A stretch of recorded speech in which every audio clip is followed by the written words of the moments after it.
Well, hello everyone, and welcome to another Deepest Law. We're reviewing Adam Curtis for the 48th time. It's a bloody hot day, and we are, for the final time, going to be reviewing Bitter Lake. How are you doing today, Simon? I've got my fan on in the background. I know, I'm very distressed. My posh Lakeland butter dish, which was keeping butter at an optimal temperature out of the fridge, has failed me, and the butter is now the consistency of custard. Now, if you leave it and it becomes a cold day again, that butter will kind of go hard again, but it will be rancid. Yeah, thanks. Okay, yeah, because it was at the perfect spreading temperature before, sort of still had a creamy thickness about it, but it didn't tear the bread, you know.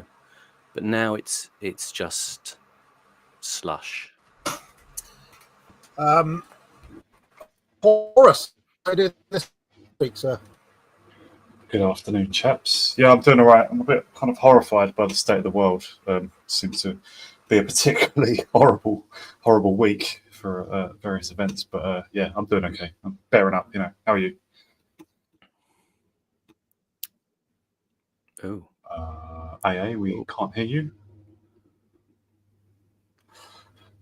AA, we still can't hear you. This is the dodgy Wi-Fi signal about which we were speaking before the stream. There was a little sort of breaking in his voice a moment ago, wasn't there? They got him. Sorry, guys. My internet is bad at the minute, so I keep on cutting out. I don't know what to do about it.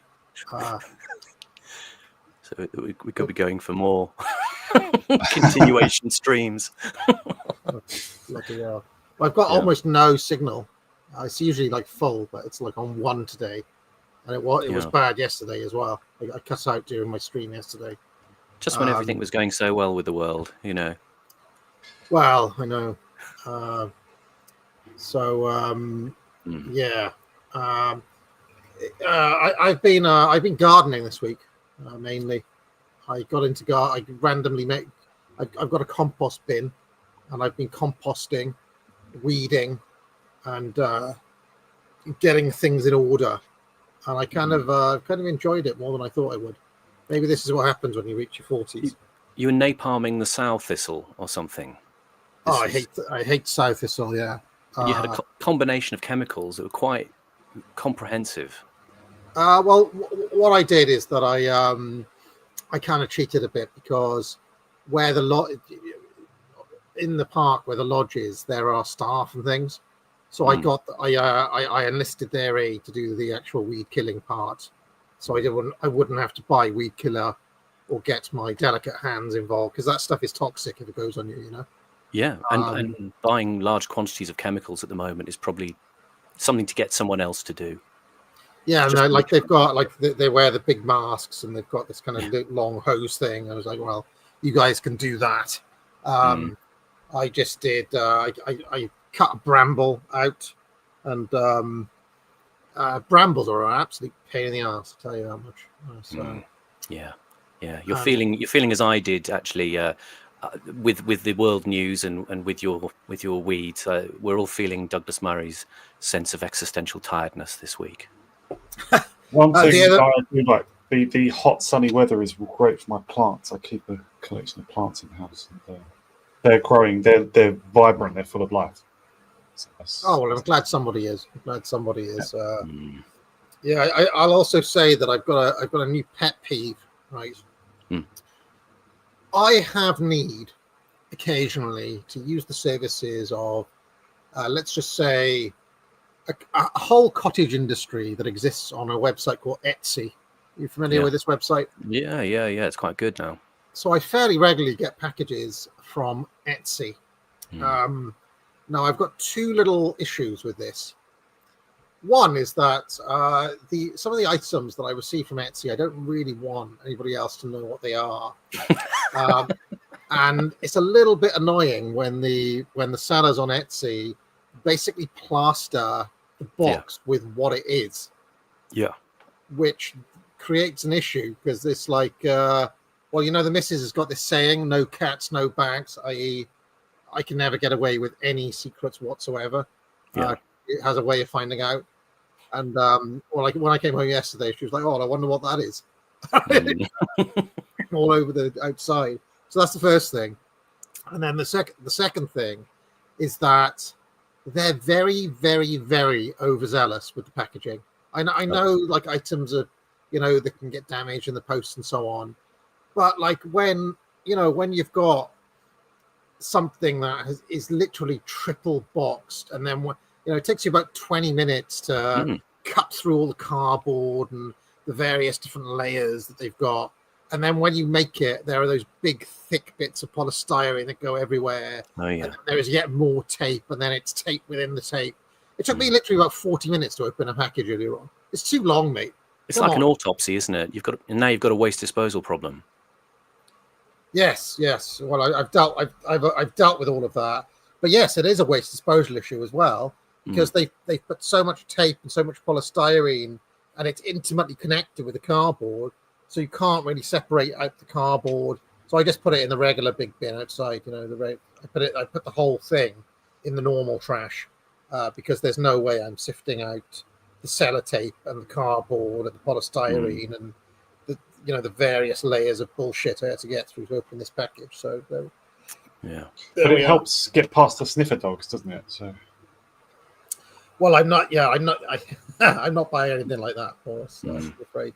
Nothing so exciting, sadly. Just your large collection of Funko Pops that you've been ordering Thomas Carlyle Funko Pops. Yeah, well, yeah. Okay. Anything else you want to discuss before we get going here? Just the world in general. I mean, this thing with Trump. I was watching Judge Knapp last night, and it was the Jeffrey Sachs, discussing about Trump. Ironically, with this film in Saudi Arabia the other week, talking about the West going into countries they really don't understand. And I just somewhat despaired at that point. And it's the only time I've seen Judge Knapp get vaguely excited. He raised his voice. And his I don't know if it's a wig. I mean, I think it's his natural hair, but it does look somewhat dyed. It rose visibly with his agitation. Well, I mean, it's also keeping me up because last night the Ayatollah was like, Iran is going to show the world something tonight that will be remembered for centuries. Fucking nothing happened. Yeah, what was it? I don't know. I still don't know.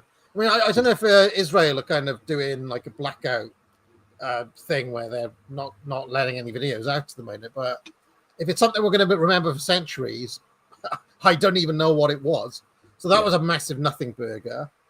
And then Trump also is like, he's moved all the troops into place. All of the big talk, but still nothing happens. Yeah. I thought they would have. I made a video yesterday where I was like expecting America to have gone in already. Still hasn't happened. So I don't know. There's a lot of, for some reason, with these powers in particular, with the Ayatollah and with Trump, there's a lot of nothing ever happens, despite the fact that massive things are happening. If you know what I mean. Yeah, or maximalist confusion. In this sense I've been alluding to various times that is very Vlad Surkov. That you get into in the next documentary, Hypernormalization, and Trump is this also a great exponent of this. And I was wanting to play, if I can, this little clip of an interview that Adam Curtis did in the last week, talking about this peculiarity of Trump. It's about 4.5 minutes long, and I'll just let it run and see what you think. It's by a Scottish comedian called Mark Jennings, who has got a podcast called Some Laugh. And Curtis was on talking about, initially talking about Ayn Rand and the problem of individualism. And he gets on to politicians, and here's what he has to say. I think Trump is different, though, to be honest. I think the really interesting thing about people like Ayn Rand is they got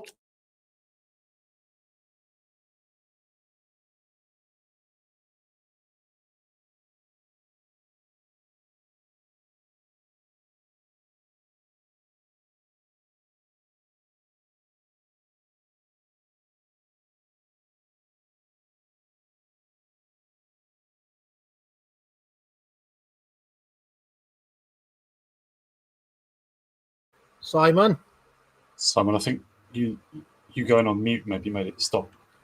Oh, sorry. we got as far as the difference with Trump. Try again. Sorry. Hold on. I thought it was me. Let's wheel it back a bit. Hold on. Let's start again. Start the whole thing again. I think it was when you went on mute. Yeah, inadvertently. He forgot he was on playing it through his speaker. Yes. Okay, here we go. I'll try this again. Right. not being bad, but being self-interested was the right thing. It was the motor for our society. And that was very strong in Silicon Valley. When I made that film, I had learned quite early on that all the people in Silicon Valley were obsessed by Ayn Rand. And I went and interviewed them because it fitted with their idea of everyone on social media talking to each other as self-interested individuals. But what it got into that water was the idea that self-interest was good. Then what happened was you got politicians who were completely unable to cope with that. You see that with you see it really with after the collapse of the global crash in 2008. What then emerges are these strange politicians like Johnson, like Donald Trump, who actually, I would say, cosplay badness. That in an age of disenchantment with politicians, where you don't trust politicians any longer, which by 2008, that's what we felt. We didn't trust them. If you have this disenchantment and you have distrust, what is the only authentic thing a politician can do? Be bad. Because that somehow is authentic, right? In people's view. He's being true to himself. And remember, that's what people liked about Johnson.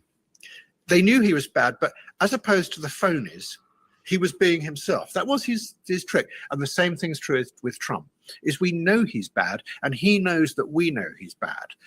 And he plays to that very strongly. But somehow there is this strange sense that, oh, that must mean he's being true to himself, as opposed to all these phonies like Hillary Clinton and Bill Clinton, which you and I would probably agree with. They were phonies. They were trying to hold on to power without knowing really what to do. So they sort of present themselves as a sort of a fake authenticity of badness. I know that sounds a bit weird, but it's sort of where we've got to. I don't quite know what Keir Starmer presents himself as. That's still a mystery. I don't know quite what he is cosplaying. Because the really interesting thing about our time are the people who are trusted are the ones who create a character that we suspect is as close to what they are really like. So Ricky Gervais did it very well in The Office. He created a character which we know is a pantomime figure, but we also suspected that he was like that. And he knew that we suspect. So it's this idea of a sort of Jeremy Clarkson is another one. You know it's a pantomime character, and you know he's very clever, but you suspect he's also a bit like that as well. And he plays to that to us, as opposed to the Hillary Clintons, the Tony Blairs, who just hide it all. Well, it's like in wrestling, they've got that term kayfabe. Kayfabe, and it's like, and now that's totally broken because we've got social media and you can see that they're doing strategies and all the rest of it, and like you just know it's all fake. I've always wanted to make a film about kayfabe.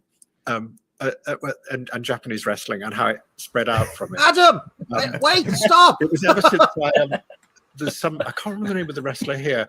There's some big wrestler here who named one of his signal move hypernormalization because he liked my film. So I thought, Brilliant. okay. And I started reading about wrestling and learned about kayfabe because, but kayfabe's got very interesting now. It sort of was revealed towards the end of the 90s. What they then did was they then started playing this game, the wrestling fraternity, of saying, okay, we know that you know that we're making it up, but actually behind that there is a real story. And they then invented another hidden story. So by the early part of the 2000s, there were these really complex levels of fakeness going on within the wrestling fraternity and kayfabe. There's a sort of dark comedy in there somewhere. And I think that sounds really similar to where we're at with politics as well, because it's like back when it was the 90s and Blair and all that, they could sort of, when everyone got it through telly, they could sort of live up to it. But now, you know, the kayfabe's broke. Yeah. You have no idea what you're, yeah, that's right. The kayfabe's broke. There you go. I've got to dispute one thing that he said there, that in the late 90s, kayfabe sort of fell apart. I'm sure people knew. Before the late 90s.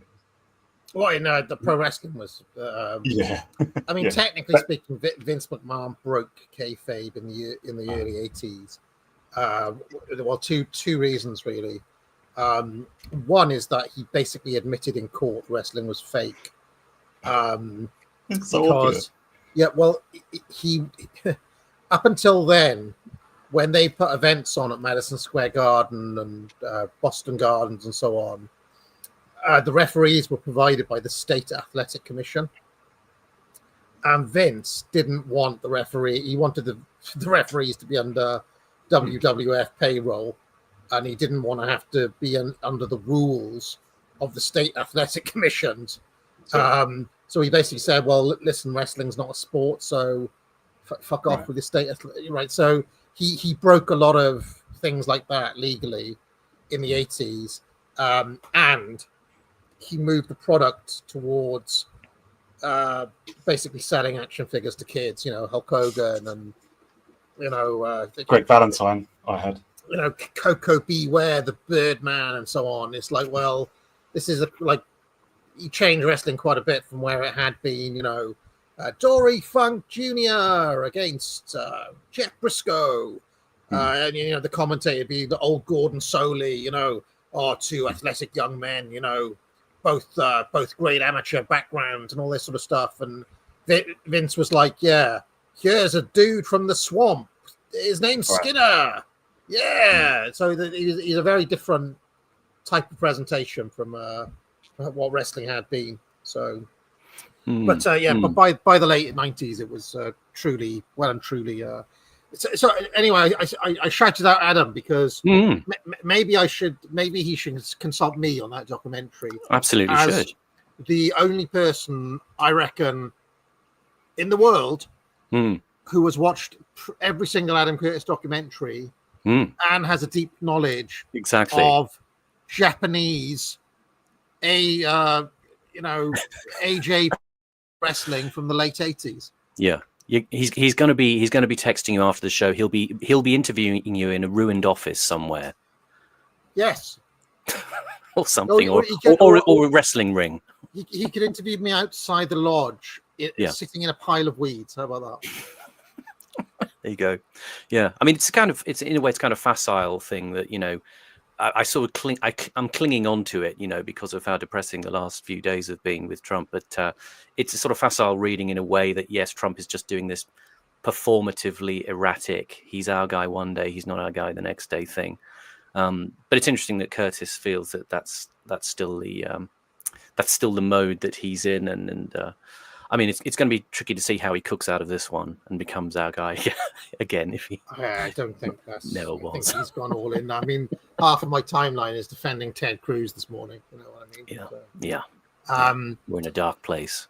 I should also mention. You mentioned Greg the Hammer Valentine there, Horace, right?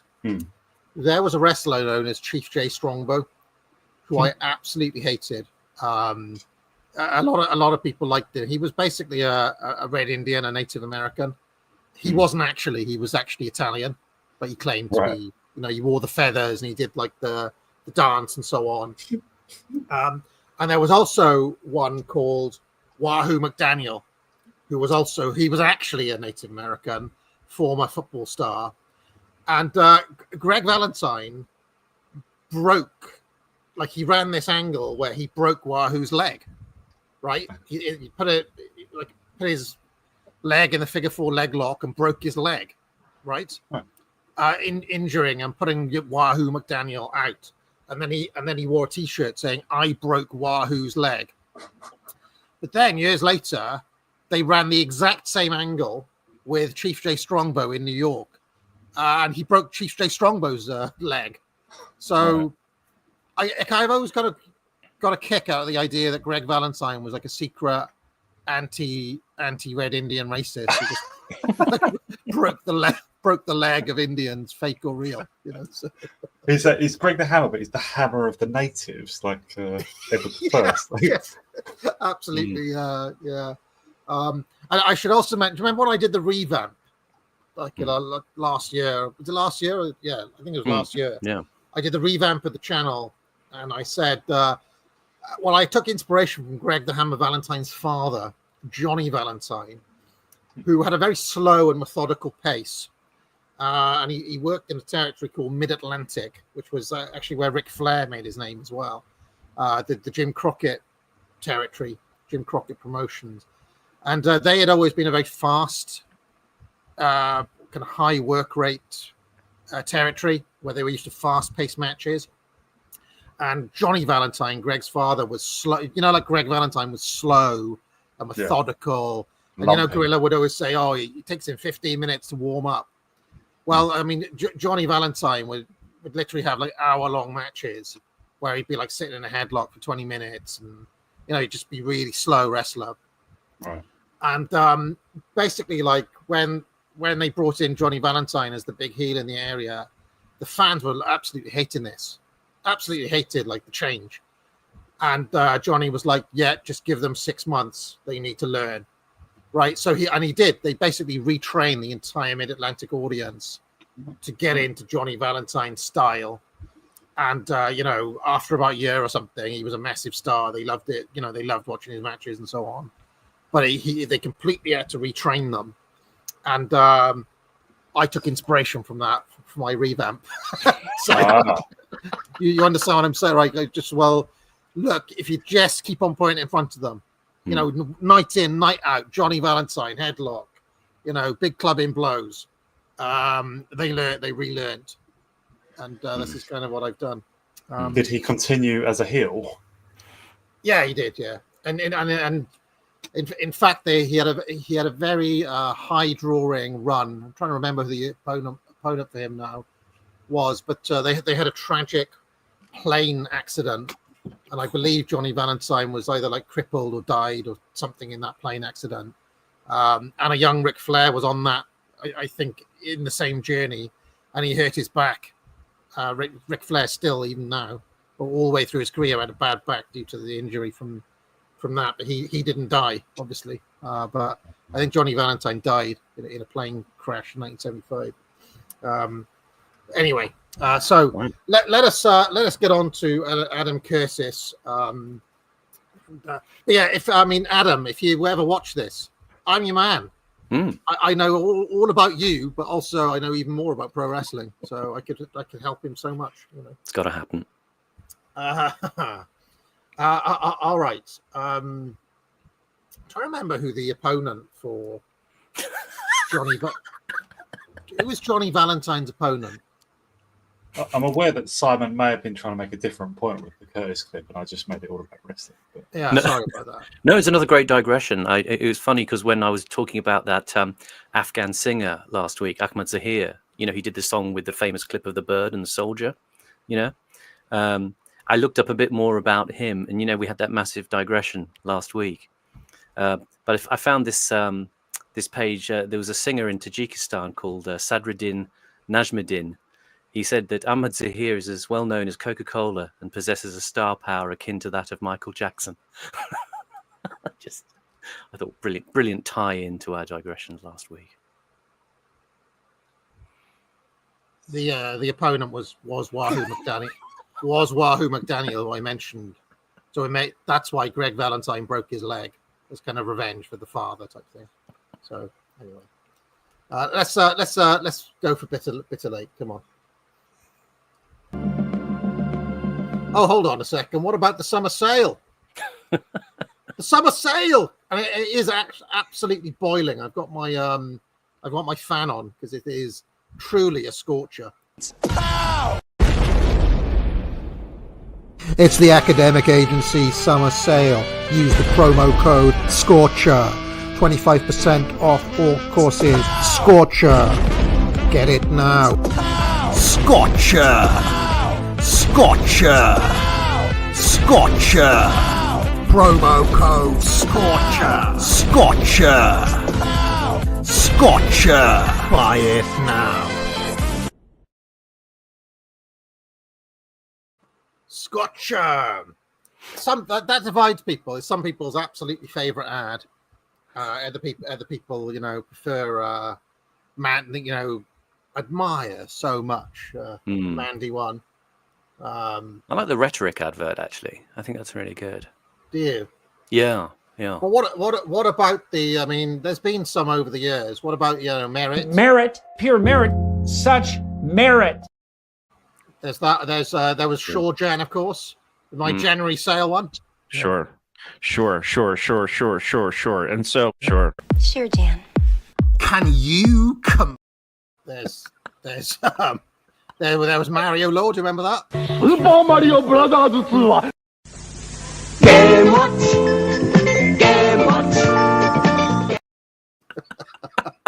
Oh no, this was one of the least popular ones ever. Mate. Oh,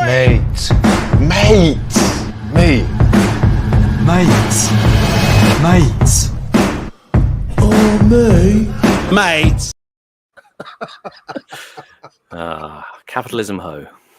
My gosh, but I don't know. For me, I like Mandy. I like the Mandy one personally. Yeah. I can't find where was I had a Vax Glide 2 one. Do you remember that? Oh, That was very brief-lived. The Jordan Peterson one, he says merit too much. It gets a bit repetitive. But, I like the ones where you do the bombastic voice. I think they're funny. This is the thing, though, Horace. Right? I learned from the best. I learned from mid-century Germans. Repeat it every day. Repeat it. Simplify. Repeat it. Repeat.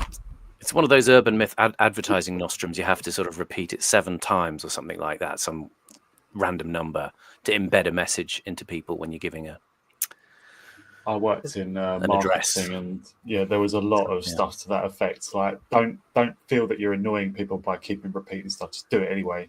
Yeah. I think it's something to do with human memory function or something, that you can only keep like 8 things in memory at once. So you fill it with 7 of. I guarantee you that my ads stick in the mind. People remember the promo code.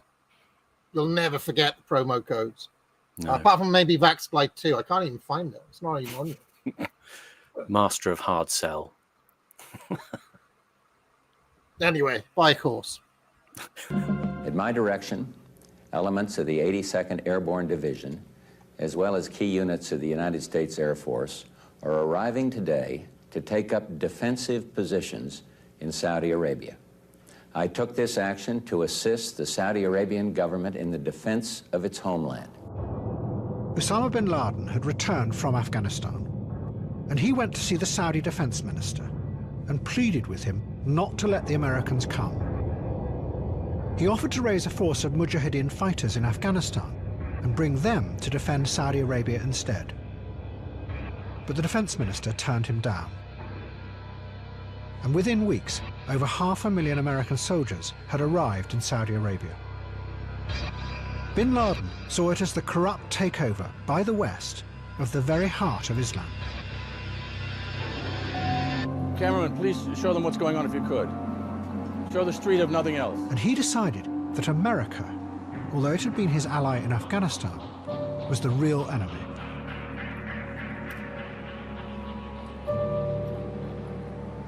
Show them the sky if you could.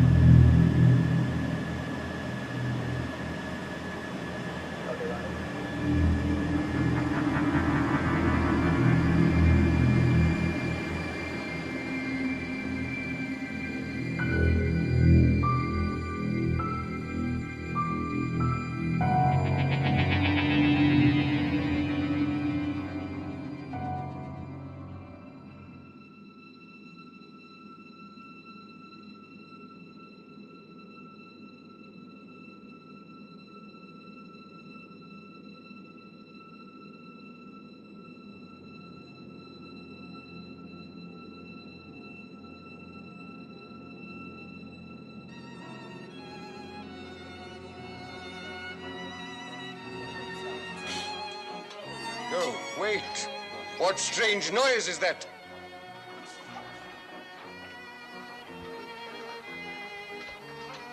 What? This is the uncut version Simon made me get. It is. Although I don't think we're going to get ITV making any copyright claims today. Well, ITV released every single carry-on copyright on my thing when I did it before. So there you go. Is this on my magnum opus carry-on making of thing? Is this carrying up the Khyber? Yeah, a bit of light mockery of British military adventurism. Trickery is this.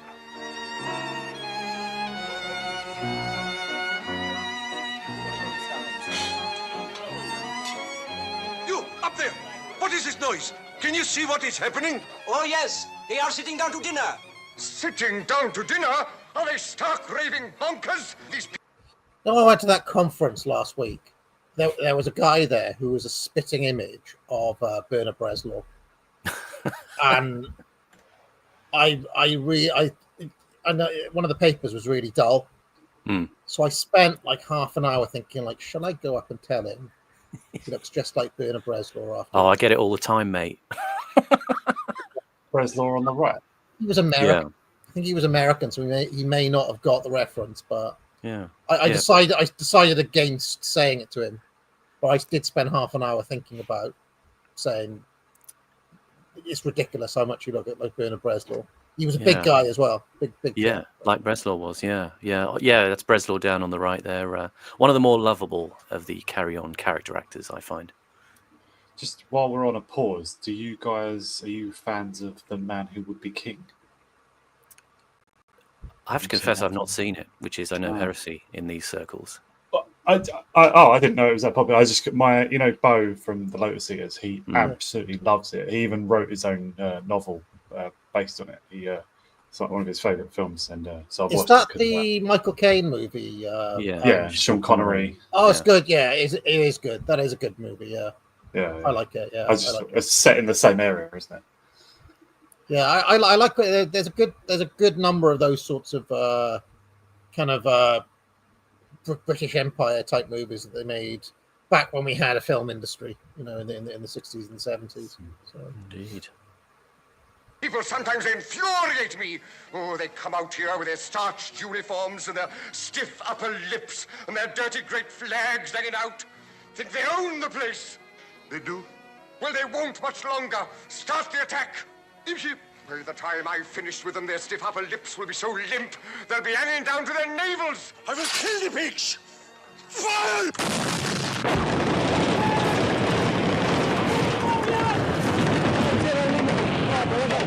Fucking hell! Where's the firing pin? This is fucking target indication! Hey!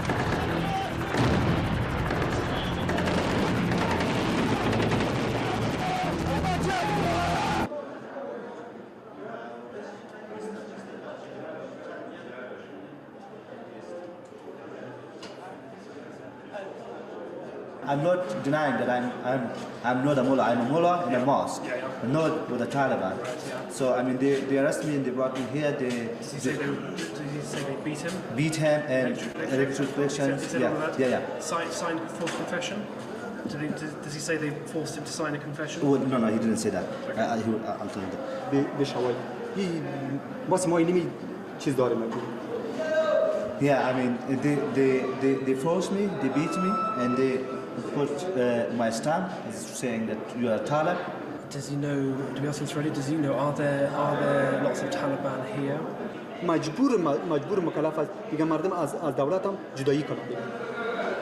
Well, I mean, as I told you before, it's 90% of the people who are here.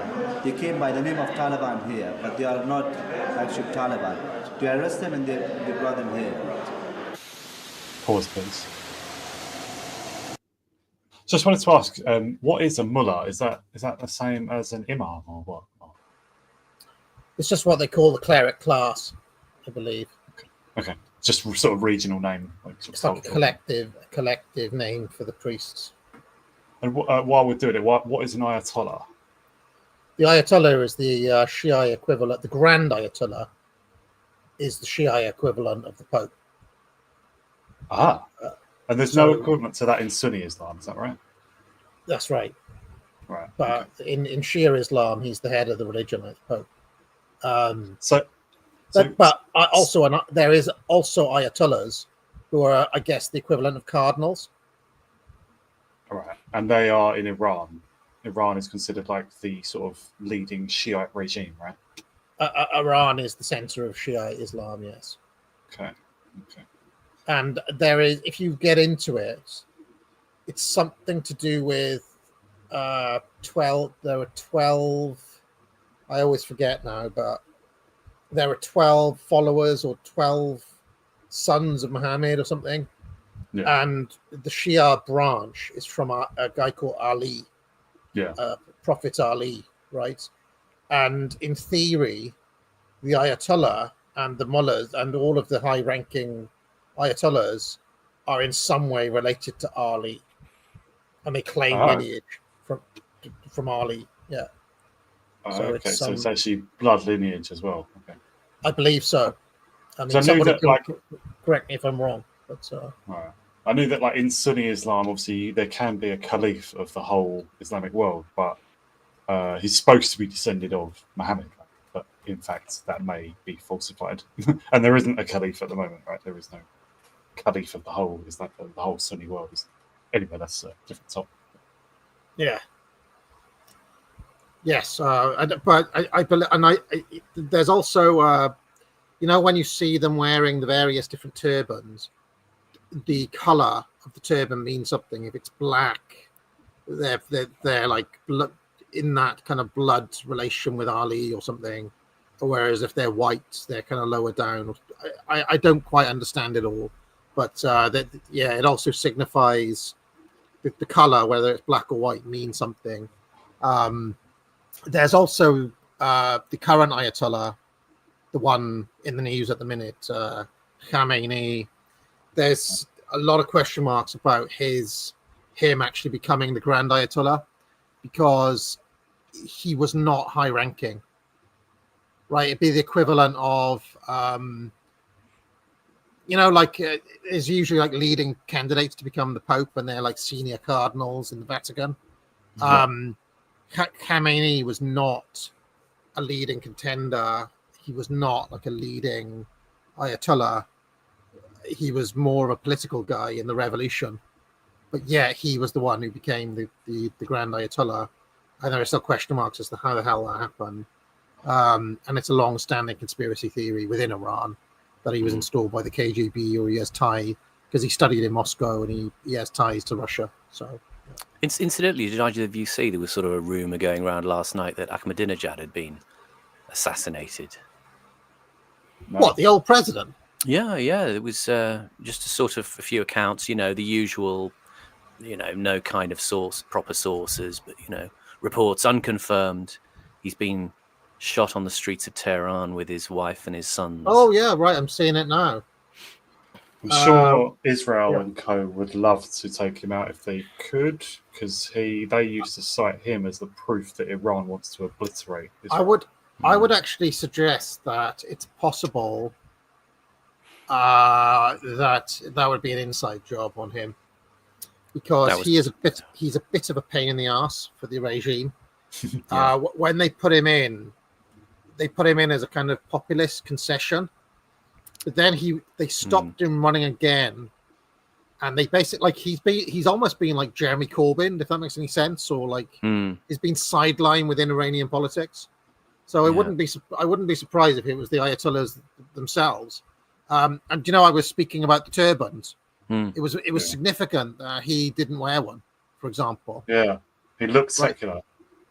Well, and he was more of a populist, nationalist kind of figure, and a bit of an edgelord, as everybody knows. Also a pain for the regime. Yeah, one of the kind of Che Guevaras of the revolution. I saw he was connected with the taking of the hostages in Tehran back in 1979, 1980? The American hostages. Yeah. Oh, into 80 as well, right? So. Yeah. There's that film about it, isn't it? So just to tie back to my question. So that guy we saw just then was a mullah, and but that's like more of a cultural word, I assume, because Afghanistan is mostly Sunni, right? I believe. It didn't particularly matter. I just wondering. Yeah. Yeah. Anyway. I'm assuming it's a word a bit like sheikh in a way. It gets applied as a kind of word for leader, right. Sort of more generally, rather than it being a kind of specific rank. But it's religious, whereas sheikh is more secular, I think. Yeah. Yeah, I mean, I don't know. I mean, maybe it's more formal, but the way that I've heard Iranians use it, it's usually as a collective, as we'd say, the clergy or the mullahs, the priests.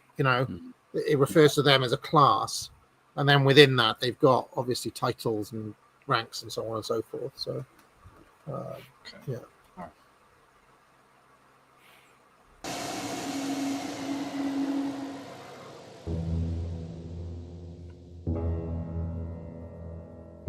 When the Russians left Afghanistan, the different Mujahideen groups turned on each other and began a vicious struggle for power. Kabul was completely destroyed as the different groups fired thousands of rockets indiscriminately into the heart of the city. And Kabul became a living hell.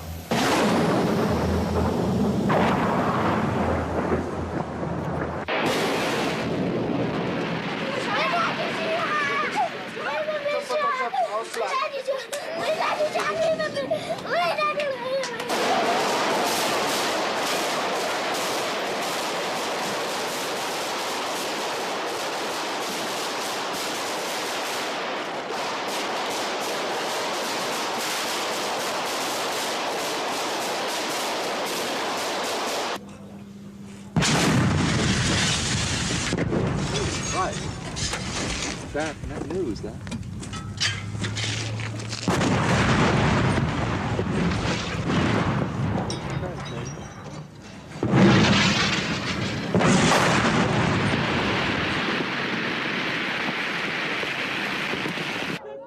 The Mujahideen leaders transformed. They became brutal warlords, tearing the country apart. The Americans had stopped sending any money or arms. So to fund themselves, the warlords turned to the heroin trade, and they began to export more and more opium to the West. The poppy fields of Helmand became the center of a multi-million-dollar business, irrigated by the dams and canals built 40 years before by the American government. Out of the chaos came two extreme and violent reactions. Both ruthlessly simplified the world, and both, although they were completely contradictory, were rooted in Wahhabism, the intolerant fundamentalism that came from Saudi Arabia. One was the Taliban. They started as a group of students in religious schools in Pakistan called madrasas. Of course, in the West, they call that autism. It's also what people do at the Wailing Wall as well, isn't it? Like nodding your head forward as you pray. That's a Jewish thing as well. They became the core of a revolution that spread rapidly through Afghanistan. Hello? Hello? Single de Morana. Zamunga Samadri, Salam for Fadat Kusata.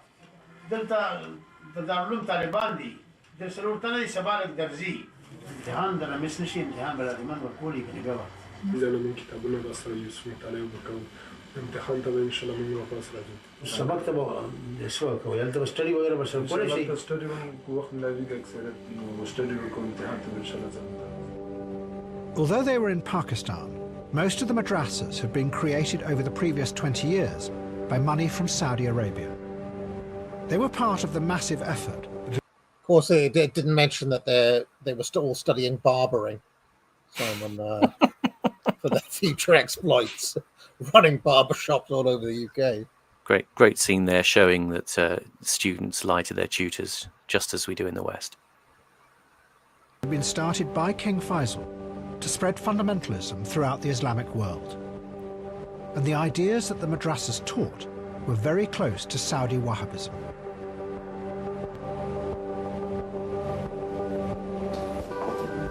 When the Taliban swept into Kabul, they went to the presidential palace and tore out all painted images of living things, even removing the faces off the stone lions. The society the Taliban built was based on an imagined idea of the past, a recreation of how they thought Islamic society had been run in the 7th century. All modernization was swept away. Women were not to be educated, and all film and music was banned. Pause, please. What are we listening? What music have we got on here, Simon? Is this Aphex Twin? Oh, don't know what that bit was. The bit that was playing before was a bit from Carpenter's The Fog. So I don't know if that's continued on here. I wasn't paying attention, but that's what's in my notes at roughly this point. I think several times I've stopped and asked if it's Aphex Twin. It never is. He does use Aphex Twin, doesn't he? I've seen other people refer to Aphex Twin. I think it's very rare, actually, he's used Aphex Twin. Okay. I don't recall it coming up that often. Yeah. Aphex Twin's ambient work too is very, very ambient. It's like quite formless. So Yeah. So Skinny Puppy is the one that the guy on the Loving Trap parody reckons he uses, but I don't think he ever uses Skinny Puppy either. He got big into Burial around, I don't know, 2010 this or point. something, didn't he? Yeah, roughly here.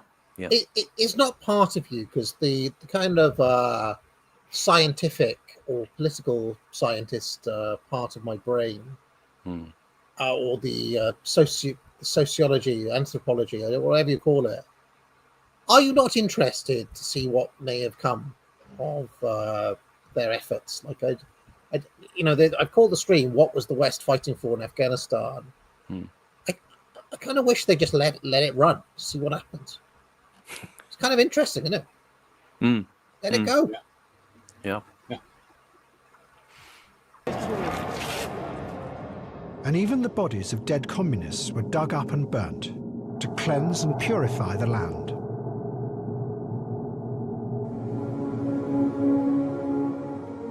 The other reaction came from Osama bin Laden. Bin Laden had come back to Afghanistan, determined to lead an Islamist revolution. But his ideas were very different from the Taliban.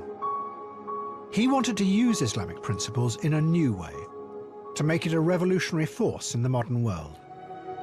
To go forwards, not backwards. But the problem was... So he's kind of like, it's the split between the reactionaries and the futurists.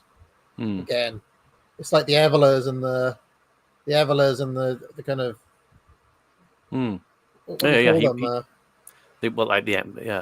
Well, Anglo-futurism now, I suppose, is one example. But yeah, people who take a sympathetic view of progress, if you like, modernity, technology, and a desire to combine that with a sort of theological rigor, but one that's sufficiently elastic to allow the country to develop.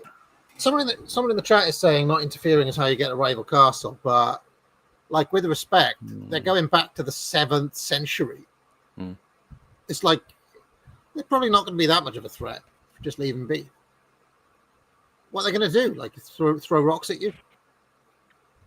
And I mean, let's not forget they still took the L to the Taliban for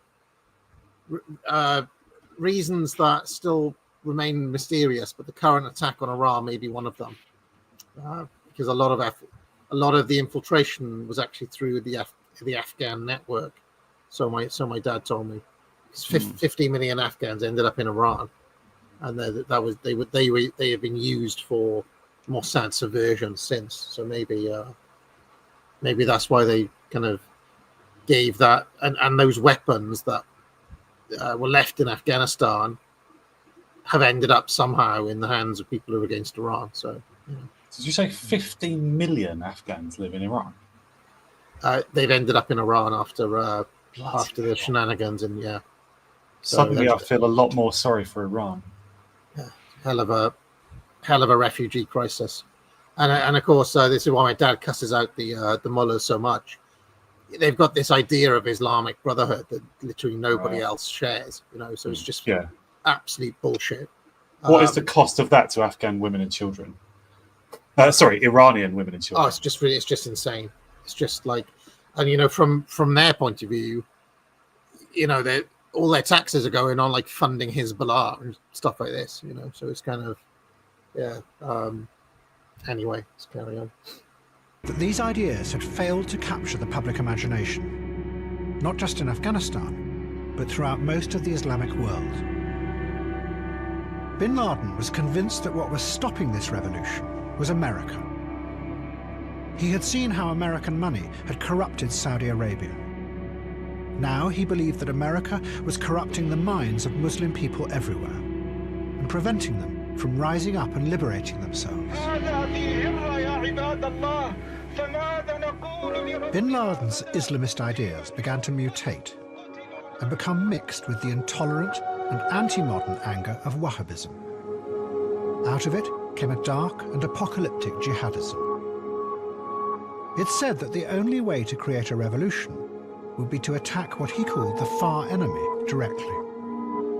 The dramatic shock would somehow liberate the masses. But all discussion of what kind of society would result dropped away and was replaced by a stark vision of the coming battle between good and evil.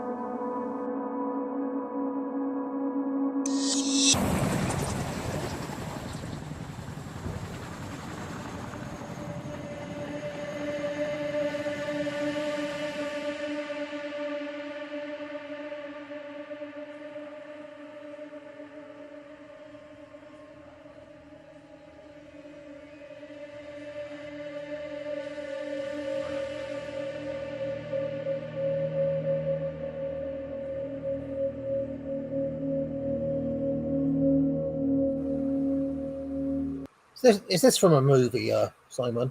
No, I think this is just raw footage. I think it's Curtis is using this to, again, you know, reiterate this idea of sort of some sort of force is being almost summoned out of the landscape.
Pause a second. Sorry, I've got to ask, why was that guy shot in the bum and then suddenly dragged off screen? Couldn't track it down. I think the closest I could find, he might have been a Pakistani cameraman. He was just shot through the pelvis there. God. Don't know much more about it. Curtis just loves a shot of a bloody body lying on the ground. Dramatically wounded person. Just loves it. Suddenly dragged off screen. Yeah.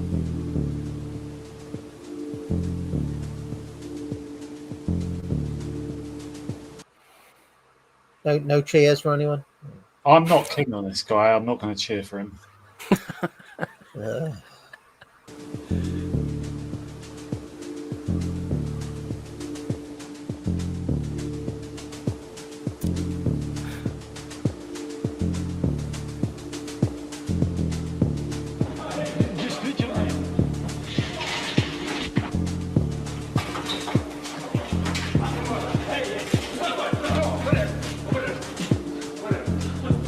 Epic. What was going on there? Again, really couldn't track it. There's so many bits of footage here that I tried sort of reverse image searching. I think it's a fight going on in the Russian parliament, which, you know, from the sort of early 90s.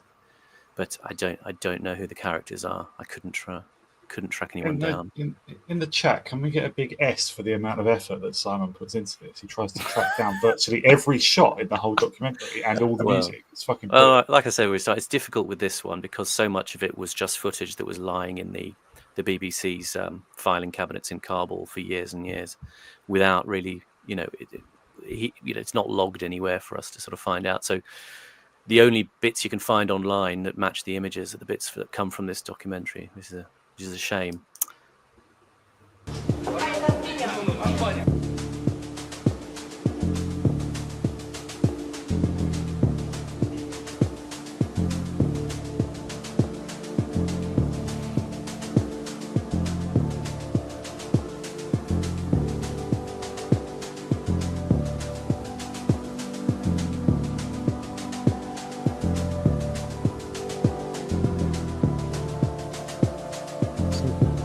Pete Curtis here, Simon.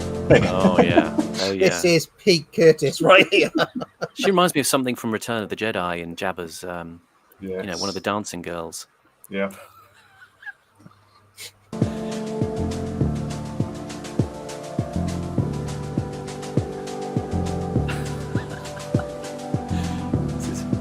Tony Blair is a slightly bewildered figure there.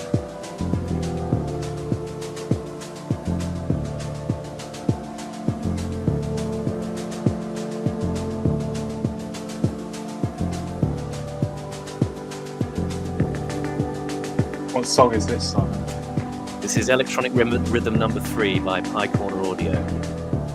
Thanks.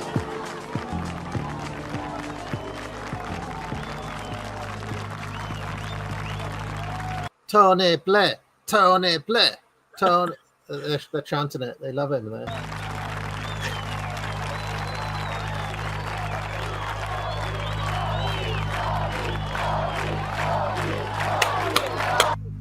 Oh, let's get into it. I wonder if he replays that moment in his mind at times. That was an exquisite Curtis sequence. That one. Yeah. I have to try to cut it out and stick it on Twitter. Don't you find it interesting though, seeing these past images of Blair where he's fresher faced, and you almost think he looks kind of naive in a way. Gives me I get a little bit of nostalgia from that because we were young then as well. Yeah. Yeah, I do feel that these were his apprentice years, and he has since become the Dark Lord. You know, that these were his Darth Maul years, and now his young. I don't know who his Darth Plagueis was, but at some point, maybe Kissinger. I don't know. Simon, in relation to me asking for the chat to approve of your level of research, Seamus O'Blaine in the chat says, "Does Simon have an OF?" What, an OnlyFans? I think it just means a payment option. Just oh right. Oh okay. Not at present, but thank you very much for anybody who's. There is a kind of Simon Roberts OnlyFans, and it's Port Film Co-op on Entropy asking Simon accent challenge, Mark Levin eating his own head, no actual words, just sounds.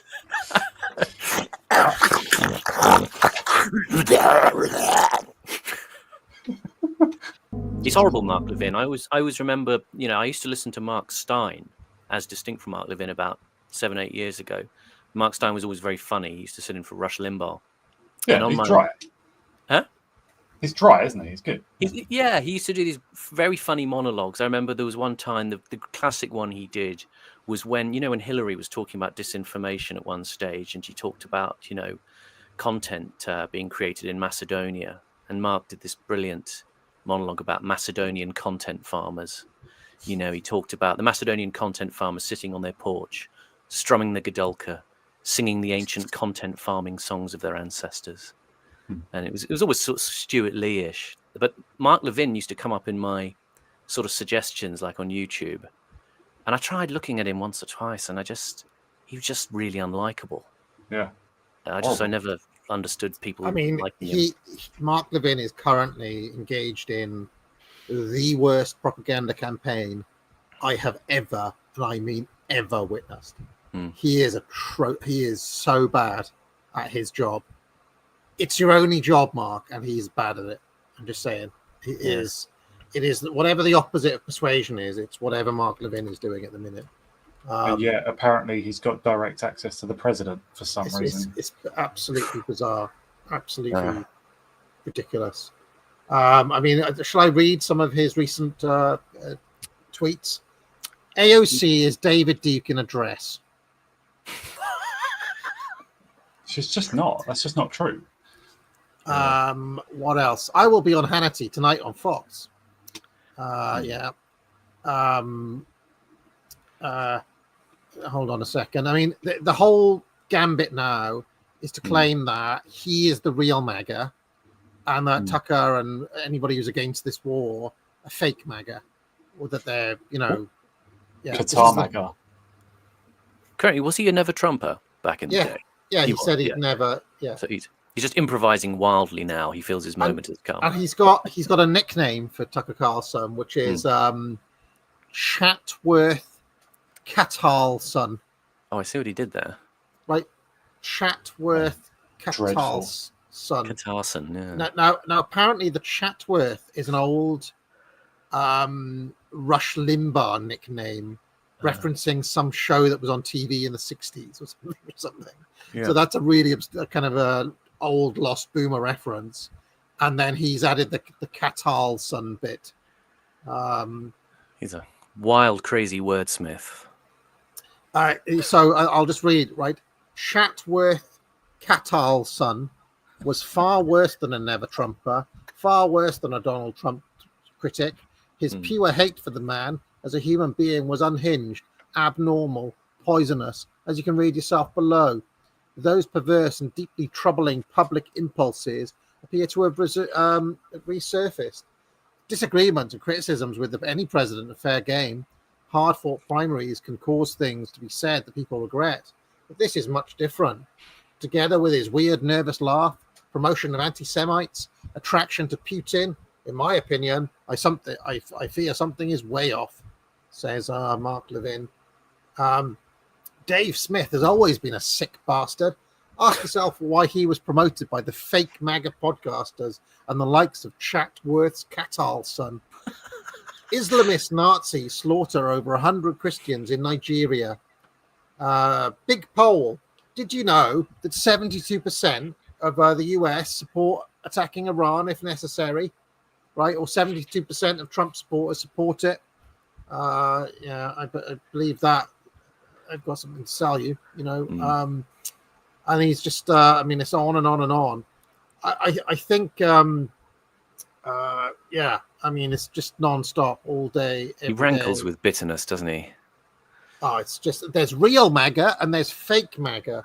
Real MAGA is supporting the war in Iran, right? Yeah. And agreeing with Lindsey Graham and Ted Cruz, and fake MAGA are trash. People who side with David Duke and Bernie Sanders and Rashida Tlaib. So MAGA is not divided. It's stronger than ever. Trump is stronger than ever. Sam Harris will be coming out as real MAGA next week.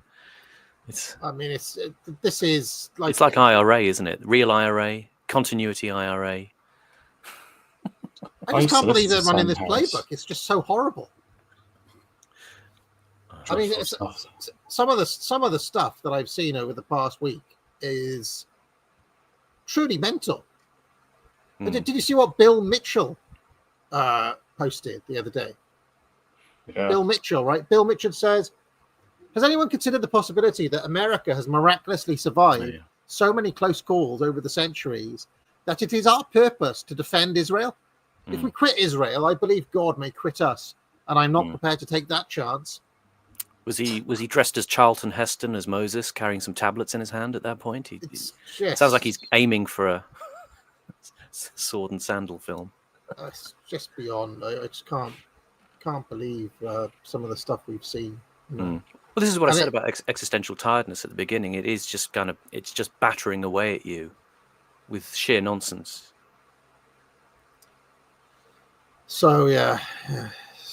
Anyway, that's MAGA. That's the populist revolt, guys. It's literally just John McCain again. It's just all this shit that we're watching here again. Yeah.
America and the coalition forces invaded Afghanistan not just to find those behind the attacks on America, but also to transform Afghanistan into a modern democracy. It was a grand plan, but the logic behind it was simple. If the innocent people of Afghanistan could be liberated from the evil forces that had terrorized them, then they would become free individuals. And out of that, a democracy, like those in the West, would grow naturally. But this was a fantasy. Pause a second, please. Yeah, he's recalling us to what he talks about in the Power of Nightmares, sort of a parallel in the vision between the neocons and Bin Laden, right? But what, was it the neocons? Like, I know the neocons are behind almost every war of the last sort of 25 years or more. But was it the neocons who pushed for America to attack Afghanistan? Because I don't really remember too well at the time. I just remember it being in the news. But because Iraq was, the second Iraq war was definitely a neocon war, wasn't it? But was the invasion of Afghanistan driven by them, the Richard Pearls and the of course it was. Okay, because it's much further from Israel, right? So it's not just an obvious reason for them, But is it because they're trying to sort of prove their concept or something? Like we can. I don't know. Was it to build trust for other wars or something? The kind of proximate motivation was for revenge for 9/11, right? Even though they, of all people, this sort of violates your channel. Yeah, the proximate cause of the wanting to go into Afghanistan was to find Osama bin Laden, root out the people who done 9/11, and as revenge for knocking down the World Trade Center. So obviously that should have really targeted Tel Aviv then. But anyway, sorry, let's move on. Tens of thousands of Americans and Europeans would pass through the country. I'll just say I believe the official story, and I always have, with 9/11. Sorry. Yeah. Although there are still unanswered questions as to why Saudi Arabia, to go back to this documentary, the early parts of it, why, all of the guys who did it were Saudi Arabian, so how comes they never went after the Saudis? Perhaps my naive question, but Zed Viet in the chat just said Afghanistan is next to Iran, so yeah, that's a reason. As a sort of soft bridgehead, staging post. Just to use the contrast in that focused image there of the helicopter taking off. I mean, Curtis talking about the idea, free individuals, democracy would arise naturally, in the open marketplace of ideas, and talking about it being a ruthless simplification because, as ever with neocons, what he's showing us is a great big gun.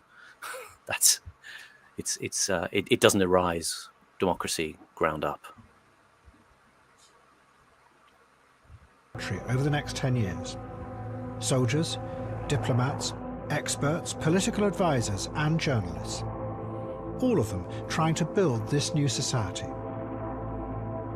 But few of them stopped to think whether what had happened to the Russians 20 years before might also happen to them.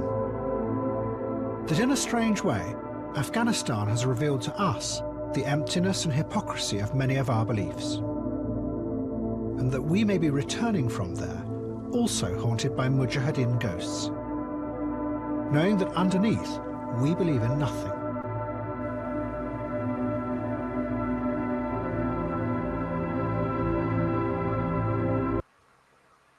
Curtis getting oddly based here in this segment. Yeah. And it's interesting the sort of contrast he uses of the dancing, he uses this as a visual metaphor for the kind of sleepy indolence of the West. And, he always shows these kinds of tired old boomers dancing away. But when he first shows the Afghans dancing, it's got a sort of vitality about it. They dance in a way that seems less kind of lost, if you know what I mean. You know.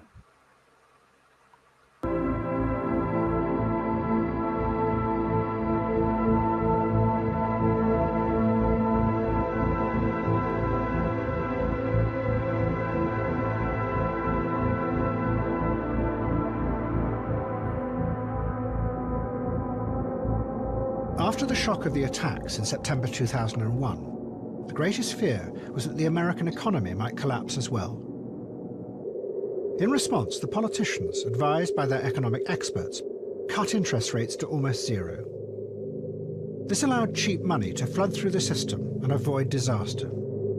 The banks lent money to anyone and everyone.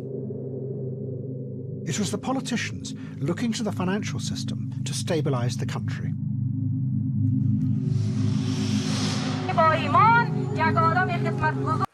Of course, Ludwig von Mises would say credit expansion leads to malinvestment. Malinvestment and then a crash. This is the Misesian cycle. This is the money cycle that he made his name on, Mises. That was what he was famous for. And as far as I can tell, it's basically just correct every single time.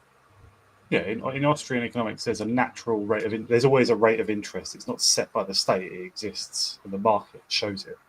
And when the state takes that over, it just it signals one way or the other wrong things to the market, and people make poor investments based on it. Like buying condos in Ireland or stuff like that. Right. At the same time, thousands of experts and advisors flooded into Afghanistan. Their aim was to transform the country into a modern democracy.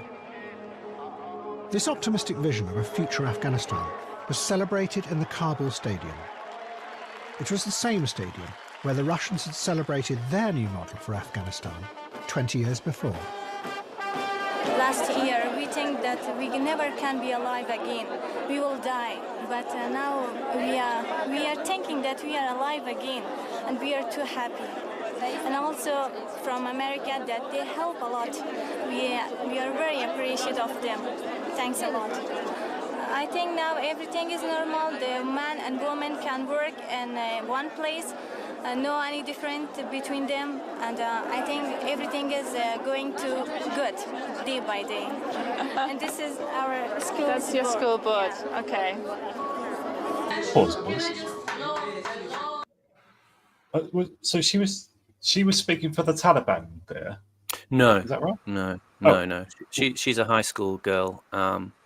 That was filmed in Kabul in 2002. Her name is Menina. There's a bit of BBC Russia's that Curtis has used there, which he's posted up elsewhere. So no, he was just interviewing young Afghan women who, not him, sorry, rather the BBC were interviewing young Afghan women who were just talking about the sort of optimism of the moment. And they happened to find one who was good looking, spoke English, and she was a feminist. There was at least a couple that were interviewed on the Russia's. The other one is not so good looking. He chose the clip of the good looking one. We're about to see one of the most embarrassing things that's ever happened in British history. Yes. I think. All kinds of groups came to Kabul to help the project. It was like a snapshot of what those in power in America and Britain believed made democracy work. As well as the obvious lessons in how to organise elections and conferences on how to stop the narcotics trade, young Afghan students were also given lessons in how to make conceptual art.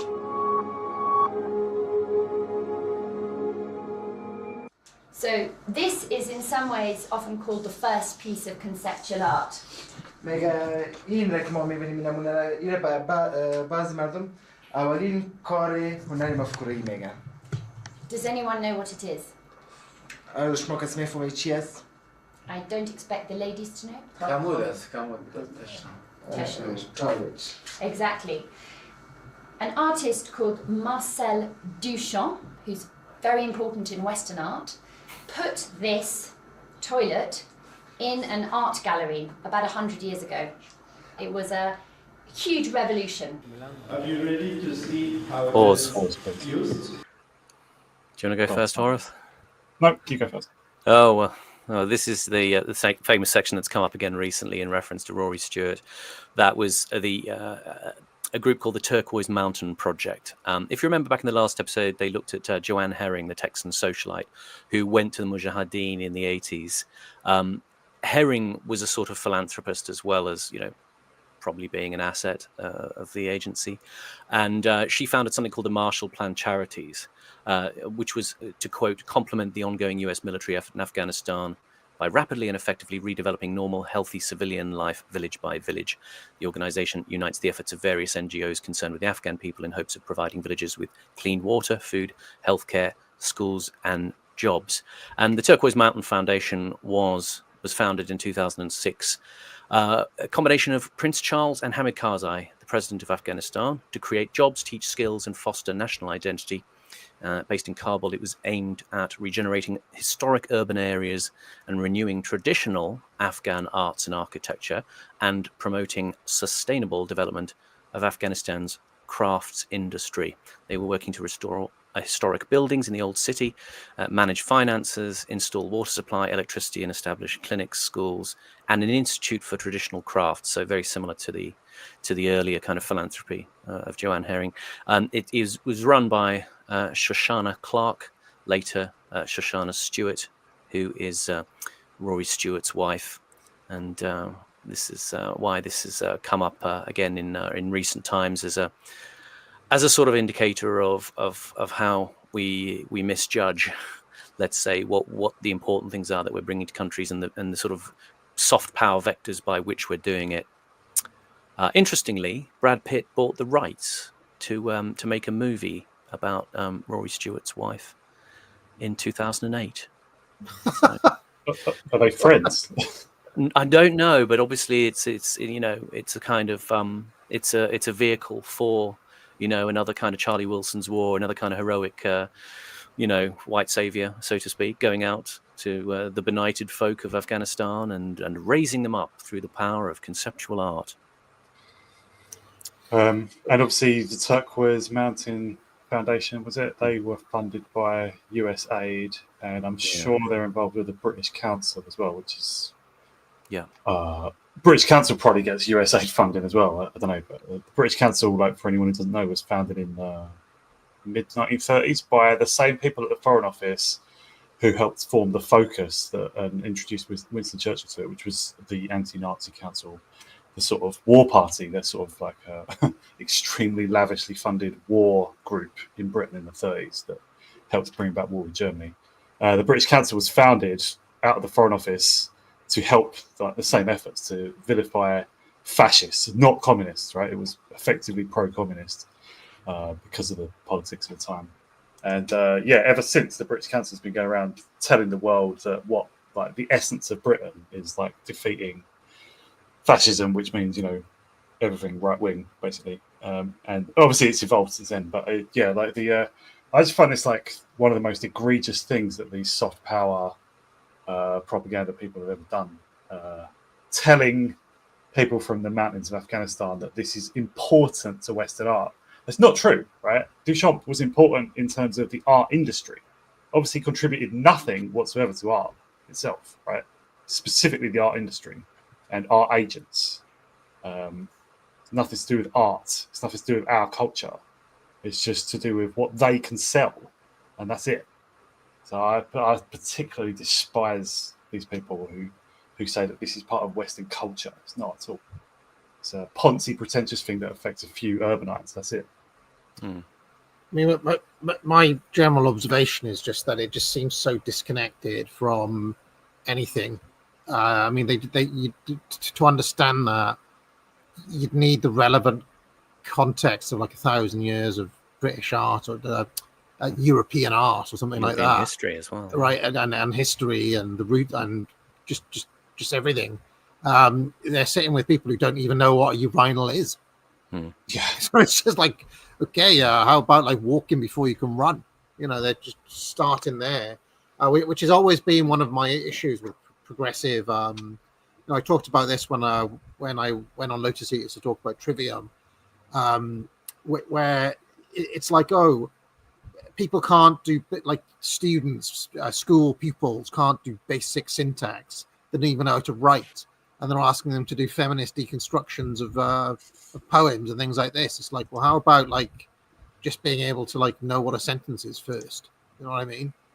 They always want to do this thing where you're kind of starting right at the end, or you kind of the lady we saw there giving the lesson. Like, should we take it that she had already proceeded through, you know, Bellini and Leonardo da Vinci and stuff, and we just arrived. We just see the moment where she arrives at the 20th century.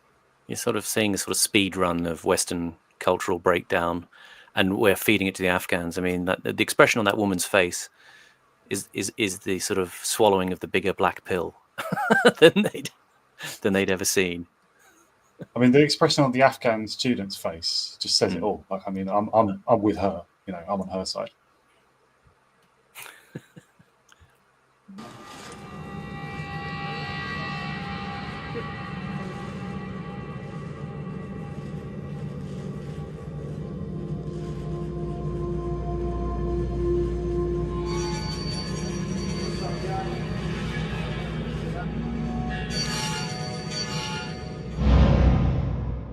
Underlying it all was a belief that the battle was to create a good society, one that would be strong enough to stand against the bad, anti-democratic forces that had overwhelmed Afghanistan. But then it began to get confusing. The Americans discovered that it was very difficult to know exactly who was good and who was bad. When they had invaded, they had been helped by Afghans who were already fighting the Taliban. The Americans had assumed that they would then help to create the new democracy, and appointed many of them to run the country. But now it turned out that many of them were actually the very same corrupt and violent warlords who the Taliban had overthrown. And they were using their new power to rise the country all over again. Gulaga Sherzai had been made governor of Kandahar, but he was also alleged to be making $1 million a week from running the opium trade, while at the same time siphoning off millions from the Americans in inflated contracts. When President Karzai was persuaded to remove Sherzai, he simply made him governor of another province. But he was not alone. Throughout much of Afghanistan, the warlords had returned to power. But this time it was worse. The massive influx of American money allowed them to extend their networks of bribery and corruption. But by the way, do you remember when I said loads of them had ended up in loads of Afghanis had ended up in Iran? It's all of these people you're seeing here, like these soldiers, or even some of these corrupt warlords and things. They ended up in Iran afterwards, you know, as if they wouldn't cause trouble there as well, and they have done. To every corner of Afghan society.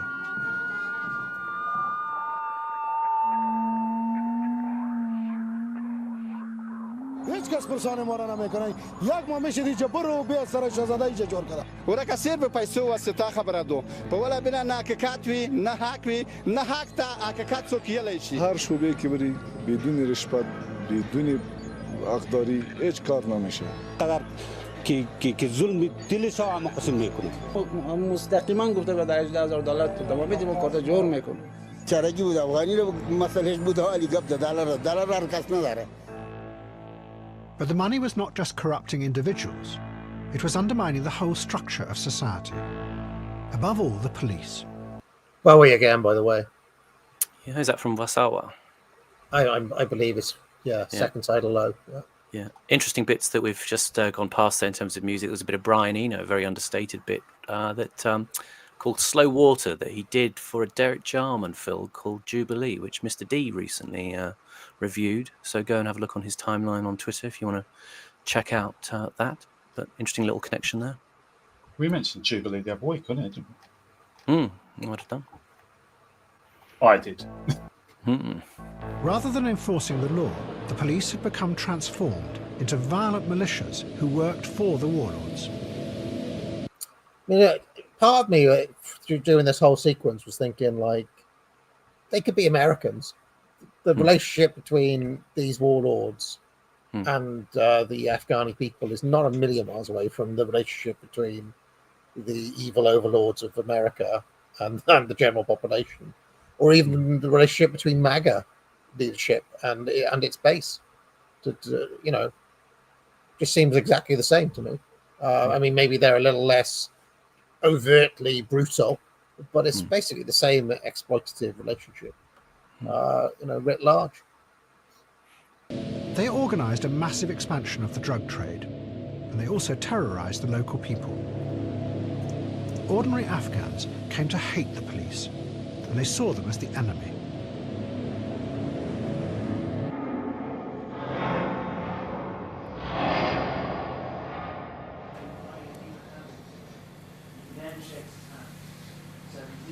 And the Americans also weren't as good as they appeared.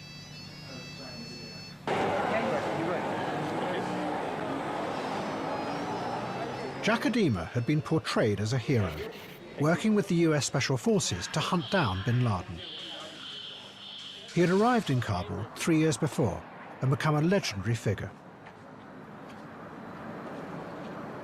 CBS television had made an hour-long special about the secret world of terror that Adema had discovered in the mountains. It showed a tape that he said he had found of the Al-Qaeda group training.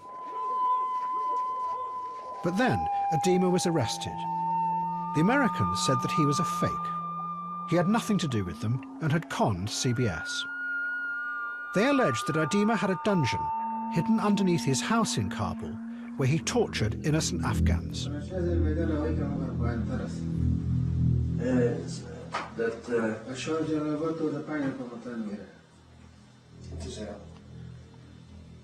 Tell him basically I'm tired of the lies. Where's his village? In 3 minutes, he'll be dead.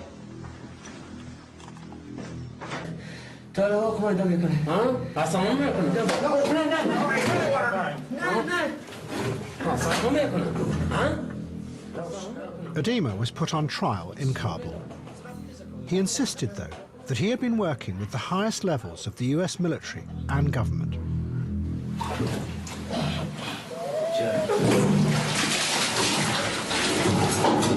I know how long to do these bastards. Jack, who are you working for, man? We were working for the U.S. counter-terrorist group and working with the Pentagon and some other federal agencies. You were working with U.S. knowledge, with U.S. government knowledge? We were in touch with the Pentagon sometimes 5 times a day at the highest level, every day. Well, this guy is an absolute nutbar, and if you want to go and look him up, there's an interesting documentary on YouTube called The King of Stolen Valor, and I might post a little clip from that later. He was a guy, Jack Adema, Jonathan Adema. He joined the Green Berets in the mid-70s. He basically was a sort of narcissistic psychopath. I mean, the army pinged him quite quickly as a sort of irrational, dangerous, immature guy. He was discharged honorably after about 3 years, but then the army literally banned him from ever coming back. He was that bad. So he made up a crock about having been a very experienced special forces soldier. He tried to, sell all sorts of phony stories to the FBI about Russian mafia smuggling backpack nukes into the US. He was convicted of fraud. He tried to sue the FBI. He tried to sue Steven Spielberg for allegedly ripping off a part of his. He'd done like a movie treatment about his life, and he said that Spielberg had tried to sort of rip it off and use it as the basis of the plot. Well, I support that, obviously. The Peacekeeper with George Clooney, but he had to sort of pay costs against Spielberg. He lost about $267K, which he didn't pay off. He was basically a fantasist. He sort of rocked up to Afghanistan looking for the $25 million reward for bin Laden, and he sort of crowbarred himself into a security detail for a documentary about humanitarian work. And essentially, he was again sussed to be a fantasist by the journalists on the ground. They'd call him like Mr. Potato Head because he kept changing his story about whether he was a private military contractor or he was special forces or he was CIA. They also called him Jack Shit, and he sold these tapes of Al Qaeda training allegedly. He even got Dan Rather over from 60 Minutes to come and sort of do a little feature on him.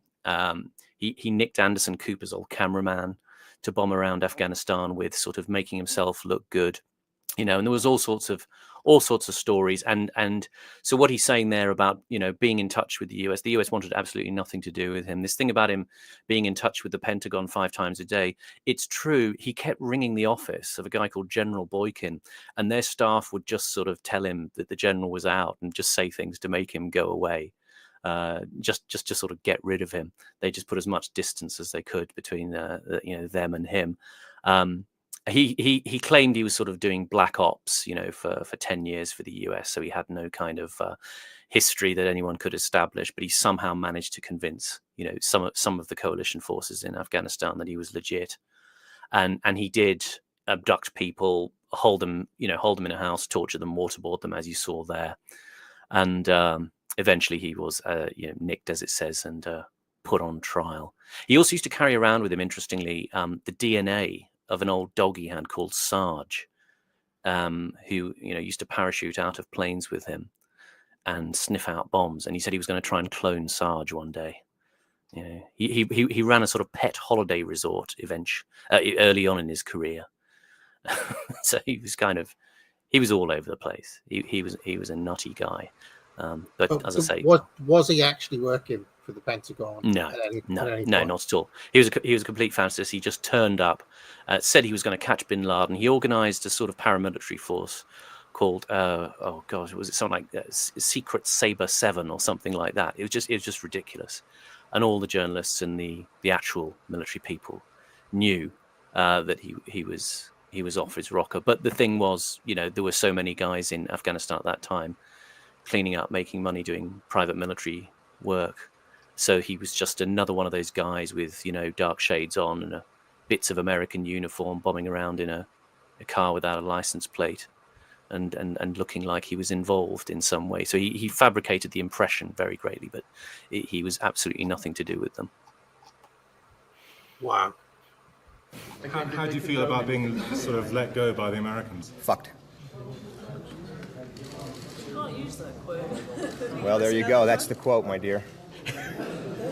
This government and our government knew every single thing we were doing. Jacodema was found guilty and sent to jail.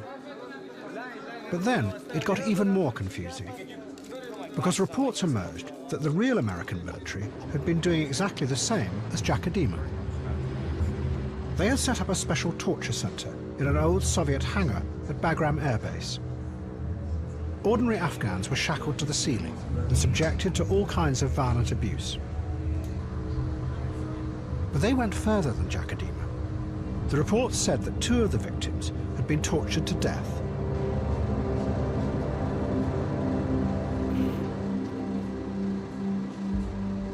Of course, it was very provocative. People were very angry.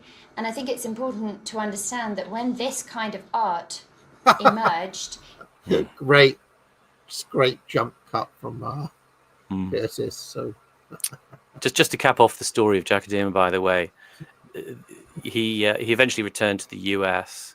He conned this woman who he was sent to prison. It was kind of luxury jail, and there's interviews with him where he was in prison where he's clearly grandiosely delusional. This Australian guy is interviewing him, and he's saying, "Do you think I'm a prisoner? I can walk out of here any time. I can summon 1,000 Panjshir warriors to come and free me." Basically, he ended up hanging out in Mexico with a twink called Fernando and a trans prostitute called Nancy, running orgies, and he died of AIDS in 2012. AIDS? Yeah. His girlfriend started to notice he was more interested in men, and he developed a sort of interesting coterie of hangers-on and got in big time into drugs, all kinds of sort of fly-by-night money-making schemes he tried. And he just sort of went out in a blaze of methamphetamine, coke, and HIV. Not glory. No. What? His name was Jacodema. Jack Enema, more like. He once changed his name to Jack Black because he thought it sounded cool. He was completely unaware of that Jack Black Hollywood actor. Yeah. I was just reminded of that song. It's better to burn out than it is to fade. That was my Neil Young impression. Are you able to play a clip from a different source, AA, if I just ping it to you in the private chat? Because this actually is quite a telling little clip you might just want to show of Jackademia. I'll just put it in the... AA, that line was delivered better by Clancy Brown in Highlander. Have you seen Highlander? Yeah, I don't remember that though. I don't remember in the church. Towards the the latter part of the film, they meet in the church where they, for whatever reason, the rules of the Immortals mean they can't fight in holy ground. But he still delivers a threat to him, and he says, "It's better to burn out. It's a fade away." And then he just growls it. He does this slightly cringy kind of idea of a badass. He's a guy wearing like a leather waistcoat with spikes on, isn't he? And it's a film that's like half good and half ridiculous. Yeah. Okay, so there's a little clip from the documentary stolen about King of Stolen Valor about Jackadema. I think you'll find it very interesting. Nothing made any sense. In his mind, it was all perfectly normal, but it was just more paranoia on top of paranoia.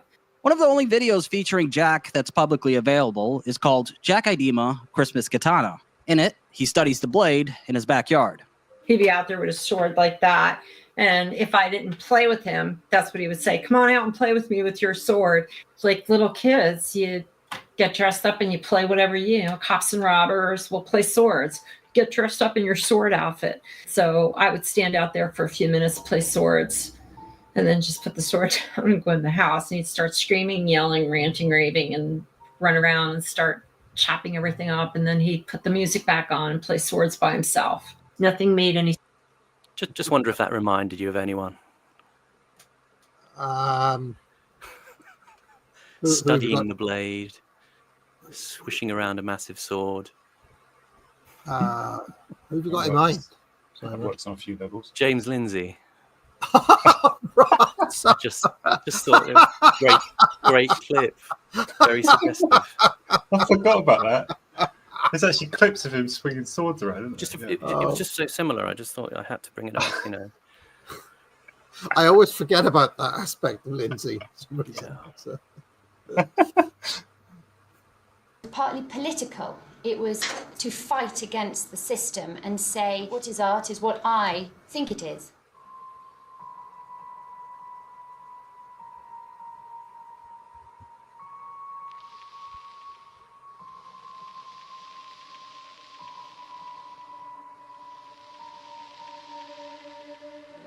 One of the biggest concerns we have is about the civilian casualties that took place because of the result of cluster bombs. Okay, that's fine.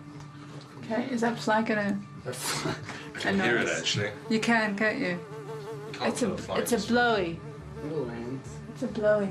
Fuck off. It's a bug. Yeah. Go. This is an interview about casualties, so it's going to be one more. Speaking of civilian casualties. Jesus, wet.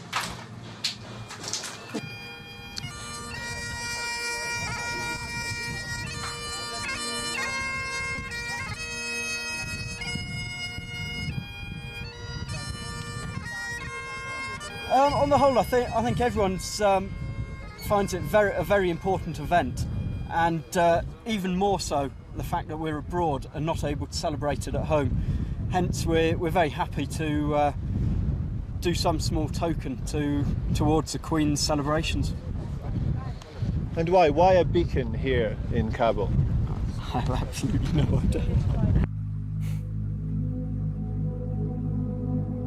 By 2006, the British and the Americans realised that their project to bring democracy to Afghanistan was failing, and large parts of the country were descending into anarchy. In Helmand, in southern Afghanistan, armed groups had risen up and there was constant fighting. The coalition were convinced that this was the return of the Taliban, and British troops were sent there to restore order and to help protect the regional government.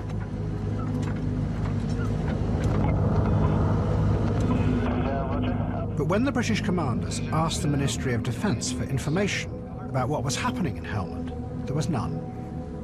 There weren't even any satellites looking at it. They had all been moved to look at Iraq. The one thing they did know was that they were going to the very heartland of the tribe that had decisively defeated the British 125 years before at the Battle of Maiwand.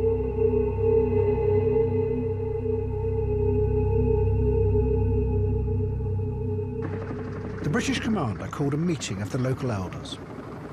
It was in the very same town that the American engineers had built 50 years before, when they were constructing the dam across the Helmand River. All three of us for security, for governance, and for development. We are the three who work together as the British. I know you've seen many foreigners arriving in your country. The commander reassured the elders that the British were there to defeat the Taliban and support the regional government. My forefathers were even here before. Next door, his officers were preparing to entertain the elders with a showing of David Attenborough's series, The Blue Planet. But the elders thought that the British had completely misunderstood the problem.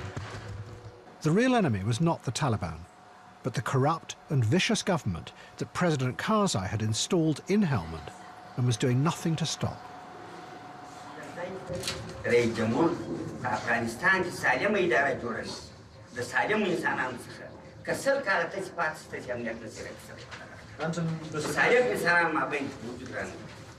Until Mr. President Karzai doesn't bring a good governance, the security situation will be the same. If you are here for 100 years, it will be not good. Once he brought good governance, good people to the government, then we have hope that security-wise will be changed. The elders left without watching The Blue Planet.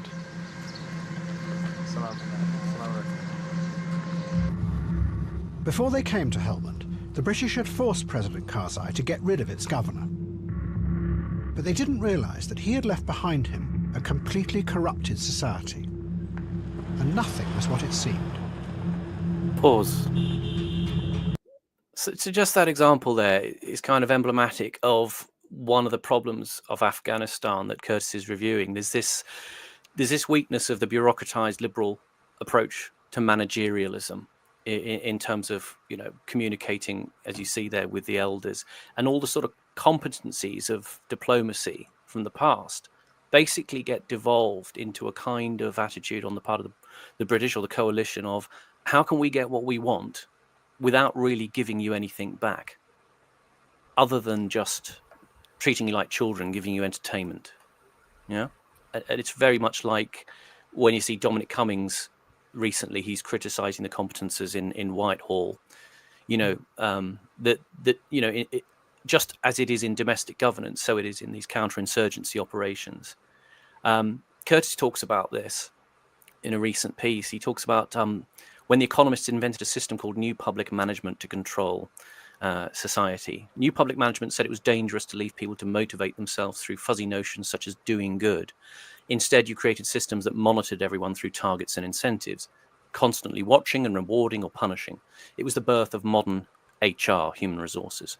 And anyone who's ever dealt with HR and their monitoring systems knows instinctively that they don't trust you, which is, you know, kind of what you see in that that sequence. You know, you've got the little clip of you know, the Scots Guards, you know, playing the bagpipes there. This sort of, it's very dissonant, you know, this idea that transplanting your traditions to Afghanistan, but at the same time not understanding their traditions, not accepting, if you like, their notion of hierarchy or what is actually real to them. And that example there of the British thinking they can sort of palm them off with showing a David Attenborough documentary, and the elders saying, you don't really understand the problem. It's corrupt governance that's the issue here, you know, which you've effectively exacerbated at that point. What was the idea of showing the Attenborough documentary? As if, like, what, to sedate them or to seduce them? I think that's it. I think that's it. Yeah. You don't really address any of their actual issues, and you give them a sort of consolatory kind of bit of soft power product. I mean, this feeds into stuff that Curtis wrote on his blog at this in 2010 when he was building up to doing this documentary. He talked about something the American military tried, which is called the human terrain system. He says this: the idea is simple. Instead of concentrating only on fighting on the physical terrain, cities, deserts, and mountains in Afghanistan, the aim is to get inside the minds of the Afghan people, the human terrain, to find out how they see the world, how they think and feel, and then with that knowledge to exploit and control this human terrain by engineering new ways of thinking inside the minds of the Afghan people. The project was created by an American anthropologist with a fantastic name, Montgomery McFate. She was born in 1966. Her parents were counterculture radicals in the heart of the experimental art scene in San Francisco, so she's very much second-generation cool. She became a punk in the Bay Area in the early 80s. She grew up to be a serious anthropologist who liked to study conflicts. In the early 90s, she says that she went and studied the Provisional IRA and the British soldiers in Belfast and then wrote a thesis about how they saw each other. Then in 2004, she was studying the American army and became convinced that one of the reasons for the disasters in both Iraq and Afghanistan was because there weren't any anthropologists in the military. There was no one to tell the soldiers and generals why the insurgents were attacking them. There was absolutely no understanding of what anthropologists call the social and cultural knowledge of their adversaries. So Montgomery McFate decided to rectify that. And in 2005, she went on the attack. She wrote an article for the Military Review called Anthropology and Counterinsurgency, the Strange Story of Their Curious Relationship. In it, McFate brilliantly took apart the academic discipline of anthropology and its pompous pretensions of neutrality. She went back into its history and showed how anthropology from the very beginning had evolved as an intellectual tool to consolidate Britain's power in its empire. And then Curtis says, I rang Montgomery McFate and asked her what she thought anthropology could offer the American military in Afghanistan. Immediately, she said, cultural relativism. I asked her for an example. She told me how one of her human terrain teams had been working in the large US base in Khost in eastern Afghanistan. The American troops there had noticed how Afghan workers on the base disappeared into the bushes outside the base with young Afghan boys every Thursday. It became known as Man-Boy Love Thursday. The Americans running the base had decided it was wrong. They worried about elder men preying sexually on young boys. They wanted to arrest the Afghan men, but the human terrain team persuaded the base commanders that this was an accepted part of Afghan sexual culture. And Curtis rounds it off saying, I wonder how long it will be before the anthropologists start telling the military that what they think of as, quotes, corruption is in reality a deep-rooted system of tribal patronage in Afghanistan that they should just accept.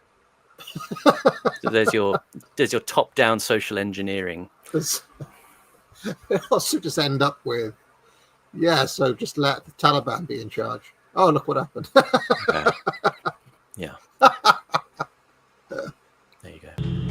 When the British went into towns like Sangin, they tried to support the police. But the police were really the armed militia for the sacked governor.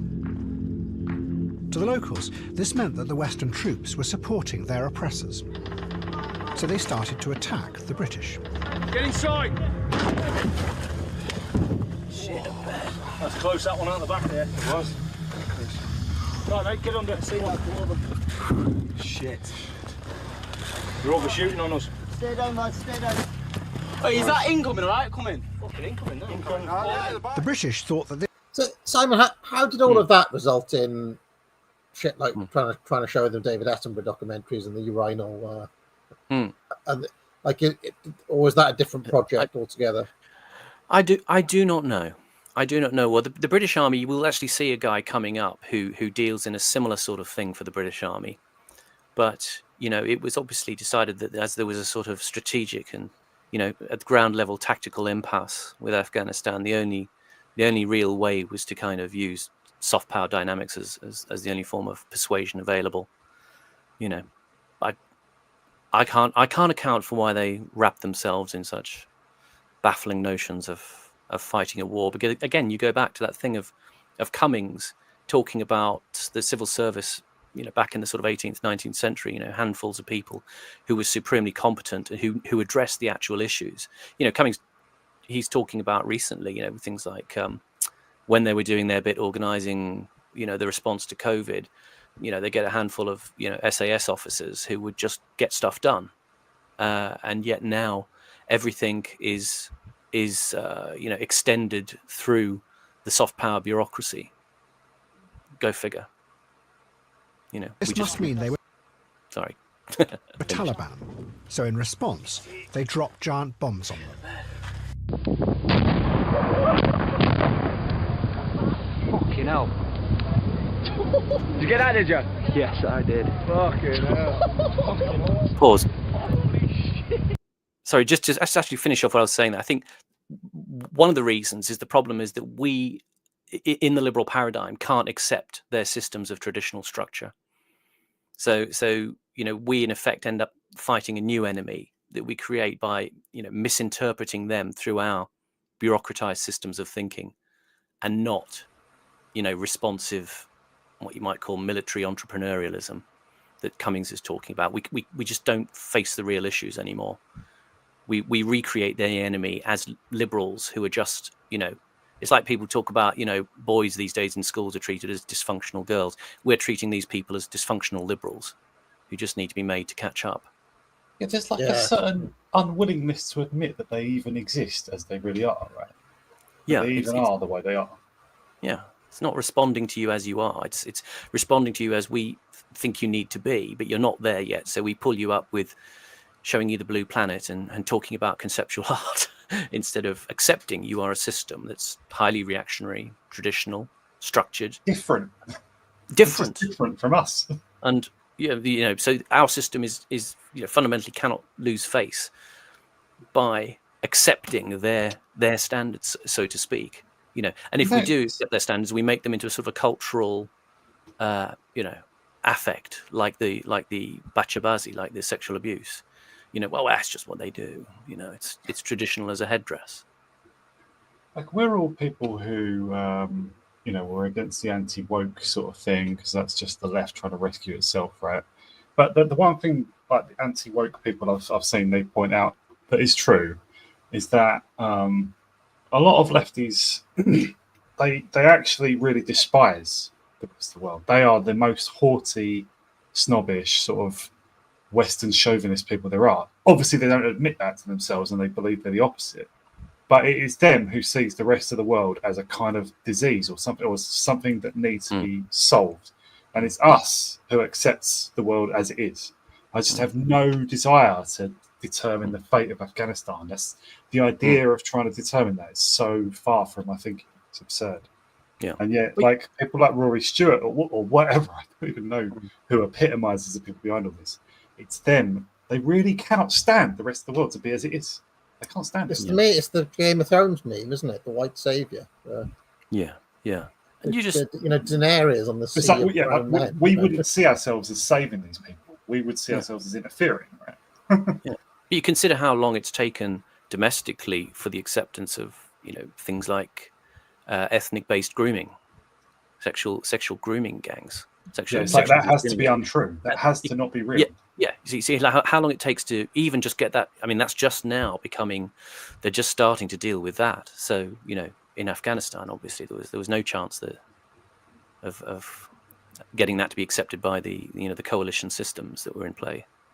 I'm on the same spectrum, right? It's only when I read that book Easy Meat about 5-6 years ago by Peter McLaughlin, the one book that comprehensively covers the rape gang scandal in Britain, and the process of actually targeting, identifying which girls they want to begin abusing and stuff like that. That was new to me from that book, and only then did I actually begin to appreciate. Yeah, this is what barbarism really means. This is what it is, right? It's it's vile in a way that I could never have imagined. Like it is. In that sense, I was on the same spectrum as these deluded Westerners, right? Like it never occurred to me that people could have such malevolence. And these guys, they really fight accepting it. They really, even now, you saw the way some people reacted yesterday. Peter Jukes was one. Sheila Fogarty. I know these are ridiculous people, but the way they reacted, I'm still denying it. I'm just not accepting that this is a thing. They're just still fighting it in their own minds, let alone fighting everyone else as well. Well, in a way, it's a kind of it's a follow-on from the stuff that actually Curtis talks about in the new documentary, which he's sort of covered before, the adoption of James Buchanan's public choice theory, and this idea that you have to change the incentive structure for the blob, for the liberal bureaucracy. because it's dangerous, essentially, to allow people to operate with, ideas about what is good and what is bad. You can only sort of run these extensive bureaucracies by formalizing it into incentives based on self-interest only, and so these other factors simply cannot be seen in that sort of matrix of compliance that they operate through. So it becomes rigid and unresponsive in that sense. Yeah, and that's a lot of what Curtis is. To be fair, he is criticizing scathingly about the failures of the systems that were brought in during the Thatcher era. Mm-hmm. There's a lot about that in that. There's this documentary called, I think it's Tory, and there's a little section on that in the public choice thing. They have the guy who wrote Yes Minister, and they present him as like the epitome of the public choice view, as in like the civil service runs badly because their incentives really could scarcely allow them to operate in any other way. They look out for themselves. Yeah.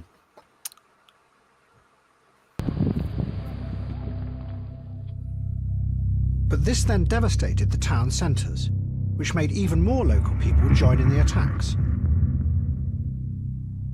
Seeing their chance, the real ideological Taliban, who were now based in Pakistan, flooded back in, and they started attacking the British too.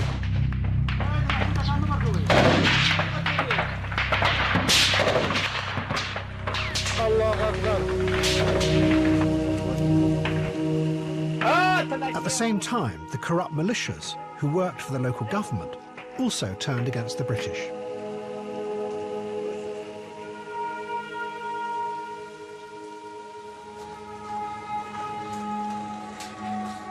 Faced by the chaos, the British still clung to their simple narrative of good and evil. They, the Western forces, were good, and all the different groups who were attacking them were Taliban and were bad. But this extraordinary simplification had terrible consequences, because if you were an Afghan and wanted to kill a rival, all you had to do was go to the British and tell them that he was a Taliban, and the British would obediently wipe him out. Pause, please. Yeah, I just want to endorse that thing, the very simple formulation that Curtis just made. I really think that it goes to the heart of what is different between us and the people who rule over us. Like, some of them. It really is just a case of we are good and they are evil. The effect of that is that you think you can do evil without being evil, right? Because you're good. You're in the good camp, and you can do harsh things. Like end justifies the means becomes your philosophy, really. And it's like it's a simple statement, but it is profound as well. It's like I think that's worth emphasizing. Yeah. But as long as there's that phrase, to the pure of heart, all things are permissible. I think about that a lot. Yeah.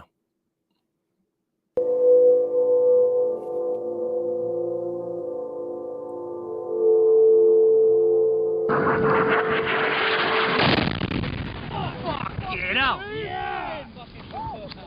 The British were being used. The terrible truth was that the British presence did not contain the war. It did the very opposite. It escalated it so much that it ran out of control. And the bodies, Afghan and British, piled up.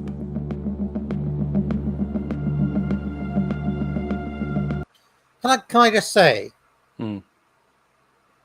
these guys think they can take Iran. Fucking hell. This is a disaster. It hadn't quite dawned on me what a disaster this campaign was. Because in my mind, I don't know, in the public imagination, it's just like, oh, right, well, Iraq, okay, it went initially, and then it kind of, there was trouble later type thing. The Afghanistan one seemed to be like done and dusted pretty quickly. And there was, in terms of the news, I mean, and then there was a new government there. And then, all of a sudden, 20 years later, America and Britain leave, and now the Taliban are back in charge. But what this is showing basically is that it was a fuck up from start to finish, pretty much. Yeah. It was just a disaster, wasn't it? Let's face it. Yeah, and I mean, a lot of it thematically, as we sort of draw, into this last bit of Bitter Lake, is really Curtis is making this point that, it's a kind of like the way that Vietnam is processed through war films now, is that this is a kind of terrain where we fill it because of its, in a sense, because of its literal emptiness, we fill it with all of the kind of things that bother us. I mean, this is, I think, he was very affected, I think, when he did Surgery of the Self by the sort of the way Freud thought about people in groups. I think he sees Afghanistan as a sort of playing out of that idea of a sort of a Freudian subconscious represented in a landscape. This is why he uses all of these motifs of, puffs of smoke and explosions, like I've said, about something arising from the landscape. And, with this analysis, with Curtis in particular, it comes down to us. It's us bringing our problems there, playing them out, and they just don't work. And because we don't believe anything in the West anymore, we believe in these shattered, postmodern histories that you see there played out with the kind of the art project there. We're simply going into a space where we have no means of acknowledging what they are and how they live. We are only sort of, to steal a line from Platoon, we were really fighting ourselves.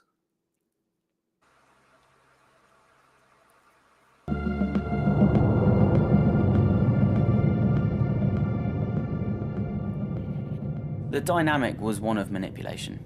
They understood how we saw the conflict. They presented their local group conflict, their civil war between groups that had been going on for 35 years. They presented everything in that dynamic. So they came to us and said, those people over there are Taliban.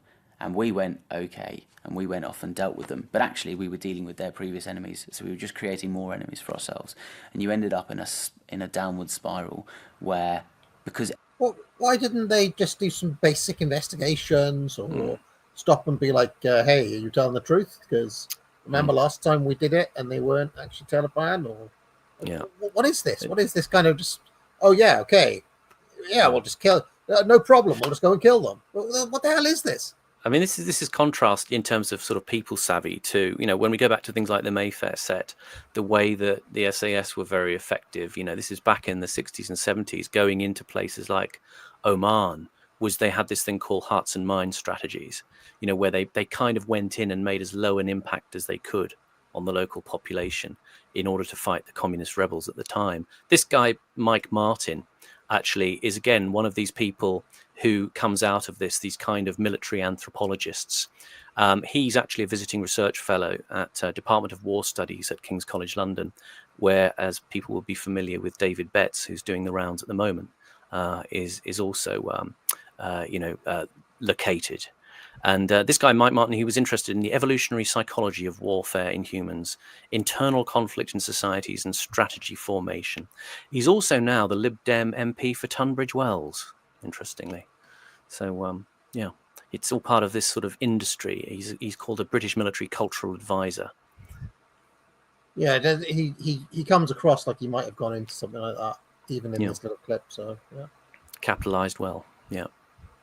Everyone was manipulating us. We ended up fighting everyone. And then in return, everyone who fought us immediately became Taliban. The way that we decided whether you were Taliban or not was whether you were firing at us.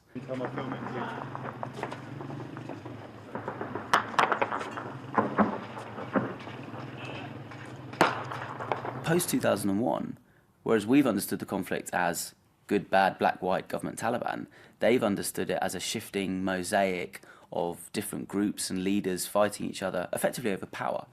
And the currency of power in Helmand is opium. That's largely what the conflict's about.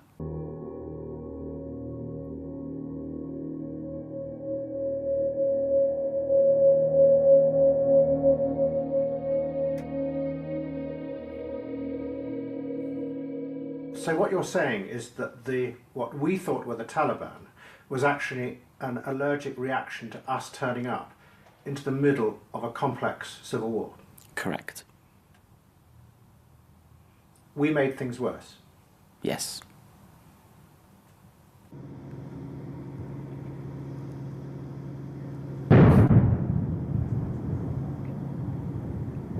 Where was that? That's over there on the left. Oh, for fuck's sake.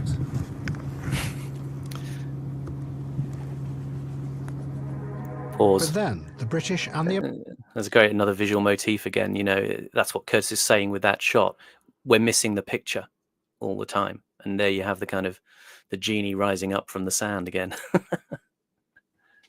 He literally used the genie emerging from the lamp in the Power of Nightmares, didn't he? Yeah. And he uses that here. Had to face up to the fact that they might not be as good and innocent as they thought they were.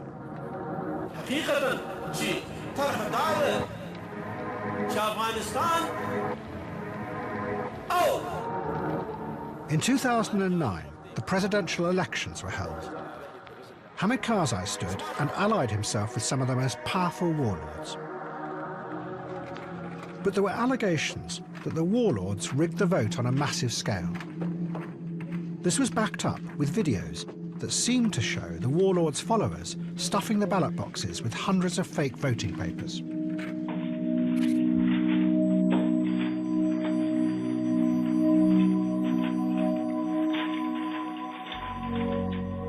The coalition tried to rerun the election, but Karzai's main opponent refused because he said it would be even more corrupt.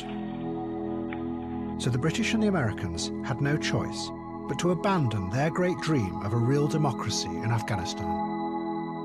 They gave in and allowed Karzai to become president again. Entire American deep state taking notes on how they could make Biden the president in 2020.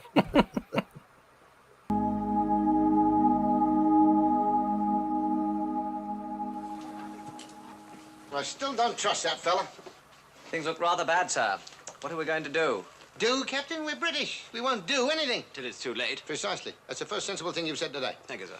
Now, gentlemen, as always, we will carry on as if nothing was going to happen. This morning, the Federal Reserve, with support of the Treasury Department, took additional actions to mitigate disruptions to our financial markets. Today's events are fast-moving, but the Chairman of the Federal Reserve and the Secretary of the Treasury are on top of them and will take the appropriate steps to promote stability in our markets. And at the very same time as their simple plan was falling apart in Afghanistan, the politicians had to face a crisis at home. They had given power to the banks because the bankers and the financial technocrats had promised that they could hold the economy stable. But in 2008, the whole intricate system of credit and loans that the banks had created collapsed. And there was growing panic as giant financial institutions faced bankruptcy. The politicians in America and Britain stepped in and rescued the banks. As they did so, they began to discover that most of the major financial institutions were also riddled with corruption. But unlike President Roosevelt in the 1930s, they didn't then try and reform the system. That is a, you know, when we're used to seeing the president and the prime minister together, you often see Clinton and Blair. You see Obama and Brown there, yeah. Right, you see Bush and Blair. The Obama-Brown pairing is, I mean, I guess it was only there for a couple of years, right? But you don't see it that often. No. I'm used to, like, was it David Cameron, Obama? You must have seen at some point. But Trump and Boris.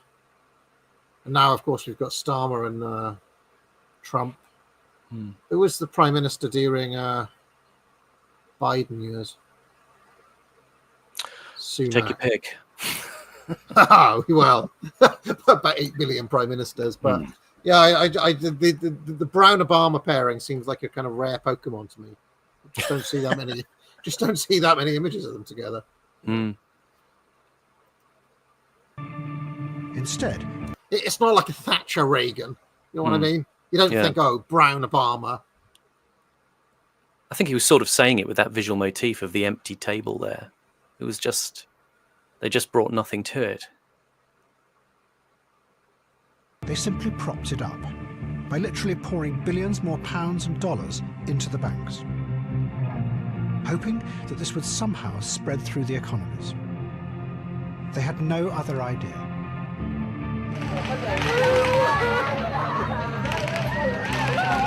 Pause a second. He was talking about the bailouts of 2008, right? Mm. A lot of people attribute the inflation of the last 5 years to Rishi Sunak's bailouts of the lockdowns. Not just Sunak, obviously it happened in all of the West, but yeah, a lot of the inflation that we experience, I think, still probably derives from the money that was created in 2008 to bail out the banks. That because they do this thing of saying, the CPI hasn't gone over anything normal, there hasn't been any inflation. But just ask anyone: is your life cheaper or more expensive since 2008? It's much more expensive. It happened more slowly than the last 5 years, but that was Gordon Brown was credited with saving the world because he arranged some big organised some big meeting where they all agreed to all bail out at once, because otherwise you get beggar thy neighbour type policies. If the lesson of the 1930s and 20s was, if we all inflate together, then all of the governments stay standing, and don't undermine themselves. But yeah, that was that's like Gordon Brown's been given credit for that ever since. It's absolutely ridiculous. Like Curtis says, all they did was just throw more money into the system, and that did keep it going at the time. But the price for that is still to come due, and I think that will come due in the next few years, and there will be the big one, and the banking system really will fall down forever. God knows what follows that. Yeah. And faced by disaster in Afghanistan, the politicians did exactly the same there too. The Americans knew that the idea of democracy was failing. In desperation, they poured even more money into the Afghan economy. The idea was that this would somehow create a simpler economic form of democracy, and that the free market would liberate people. They would become model. There you go. He's just shut. It is such a shit ideology, liberal democracy. It's just crap in all ways. Well, it is it's like the genie in the bottle. It's the fairy story. And with one bound, Jack was free. And it's the same mistake as Bin Laden and al-Zawahiri made, which is that everyone agrees with us; they're just being held back. Consumers following their own rational self-interest, just like in the economies of the West. And in an odd way, it worked. Many of those in charge of the money did behave in their own rational self-interest. They simply stole the money, smuggled it out through Kabul airport, and used it to buy luxury properties in Dubai. During this period, it was estimated that $10 million a day was being taken out of Afghanistan this way.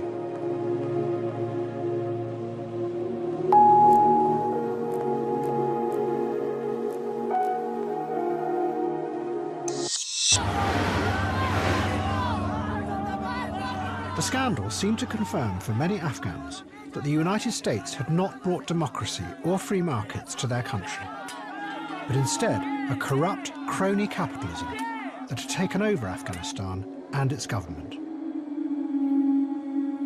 Which was just like in the West, eh? I mean, it's just like, the very same allegation that was being made against politicians at home, in America and in Britain.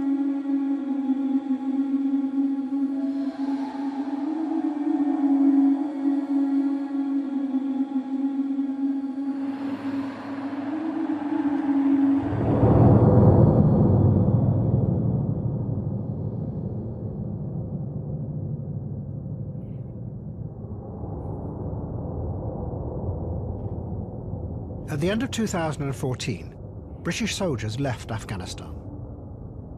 All the bases were wiped out, as if nothing had been there. This is why, by the way, in the recent stats I did, Britain got a D draw in Afghanistan and America got an L because of the timing of the withdrawal. Even the war memorials were packed up and taken back to Staffordshire.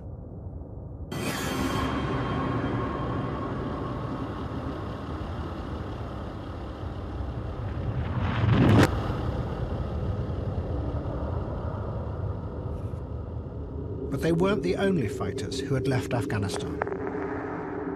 Abu Musab al-Zarqawi had gone to Afghanistan to fight the Soviets back in the 1980s. Then he had stayed on to work with Osama bin Laden. And in 2003, he went to Iraq and set up a jihadist group called Al-Qaeda in Iraq to fight the American invasion.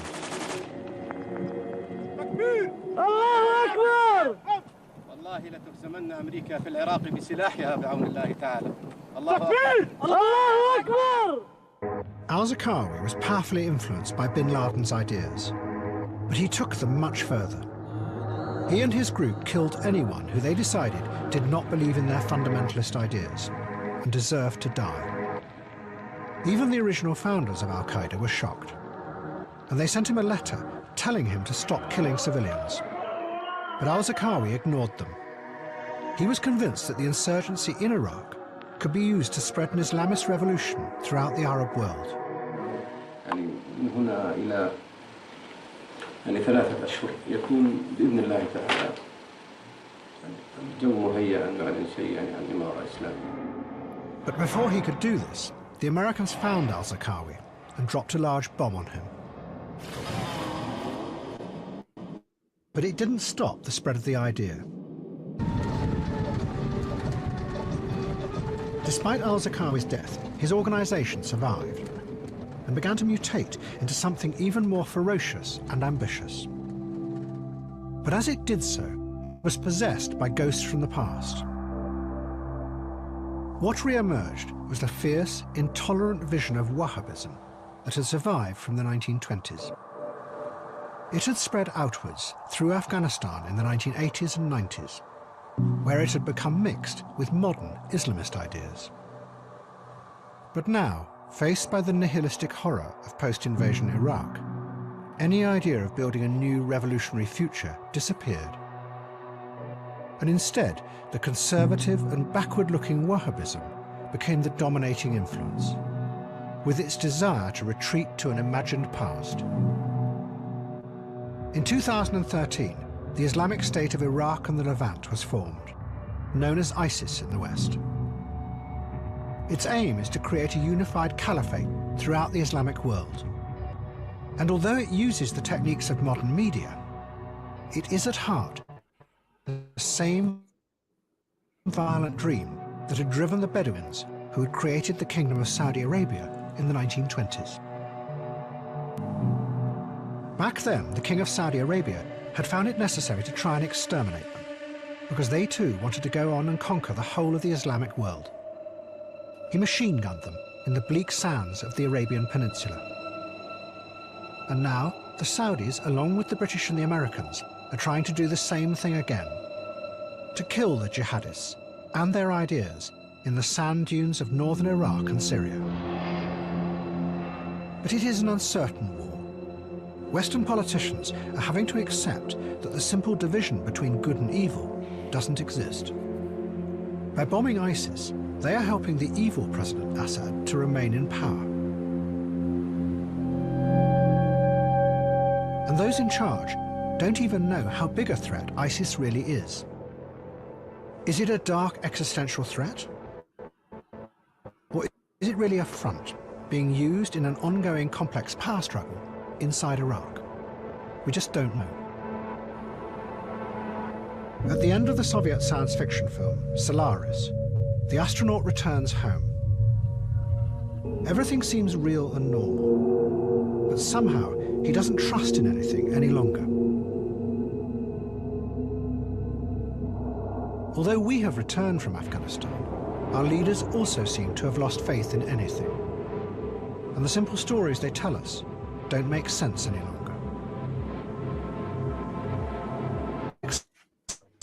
Experience of Afghanistan has made us begin to realize that there is something else out there, but we just don't have the apparatus to see it. What is needed is a new story, and one that we can believe in.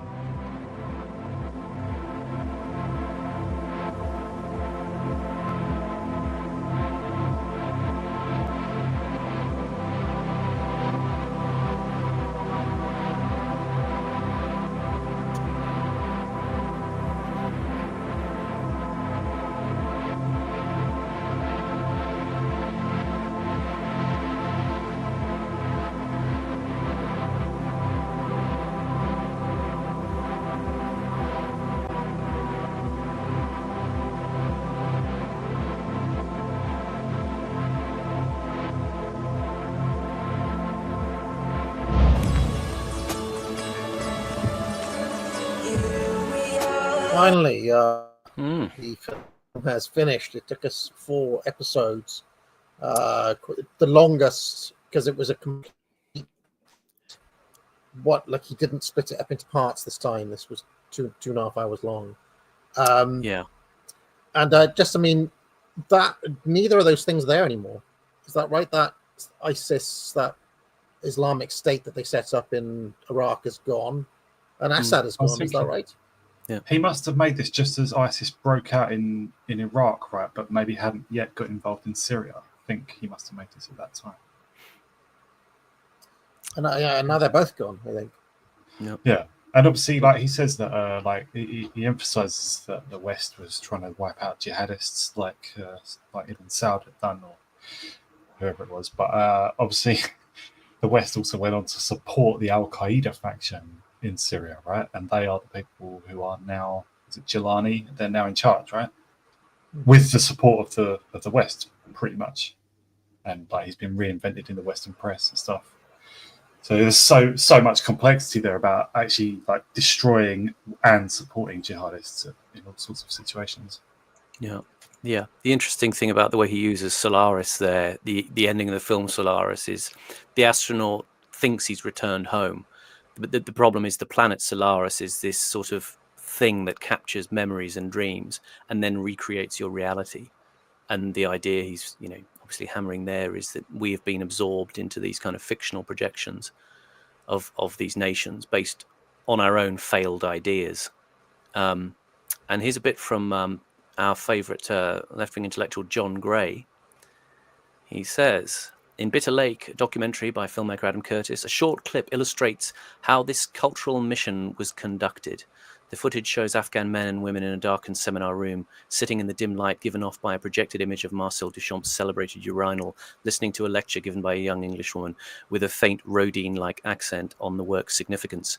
When the lecturer says she does not expect the females in the audience to recognize the object in question, the camera pans away from her to show their reaction. Glancing nervously at one another, the women seem baffled. One shakes her head incredulously. Most of those present seem perplexed, not so much as to the function of the object, as by the purpose of the lecture. Unfazed, the lecturer assures the audience that the work was a revolutionary act. In later footage, she goes on to assert that Duchamp's aim was to fight against the system. The notion that Afghanistan needed to embrace Duchamp's art may seem comically absurd, yet it has a hidden logic. The Franco-American painter and creator of ready-mades, everyday objects that have been slightly tweaked and designated as works of art, followed early 20th century Dadaism in aiming to deconstruct art itself. Signed and dated R. Mutt, 1917, the urinal signified that art would not in future be shaped by any practice or tradition, no longer a distinct sphere of human activity with its own ruling norms. It would be whatever anyone wanted it to be. Duchamp inaugurated an assertion of unfettered human autonomy that has come to pervade ethics and politics. If the liberal West stands for anything more, this is it. Very interesting. There are a few super chats that we should deal with. Milo Clancy says, I have just finished Shifty. That's the new one, right? That's the new Adam Curtis. Yeah. And what struck me are the similarities to your Ashes of Civilization series. Curtis is coming from the left, but also confronts the audience with decline. Ultimately, Horus will not like episode 4.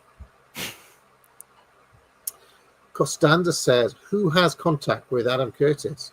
Let's make this huge. The biggest collab on kayfabe. Make it happen. Tragic Vision says, I like how the first 20 minutes has just become a compressed version of Unpopular Opinions every week.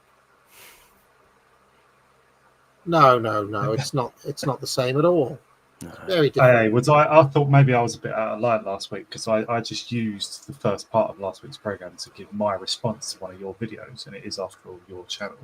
I wonder if that was a bit much. If you didn't mind. No, it's fine. Yeah. No, I think people like the banter at the start, but okay.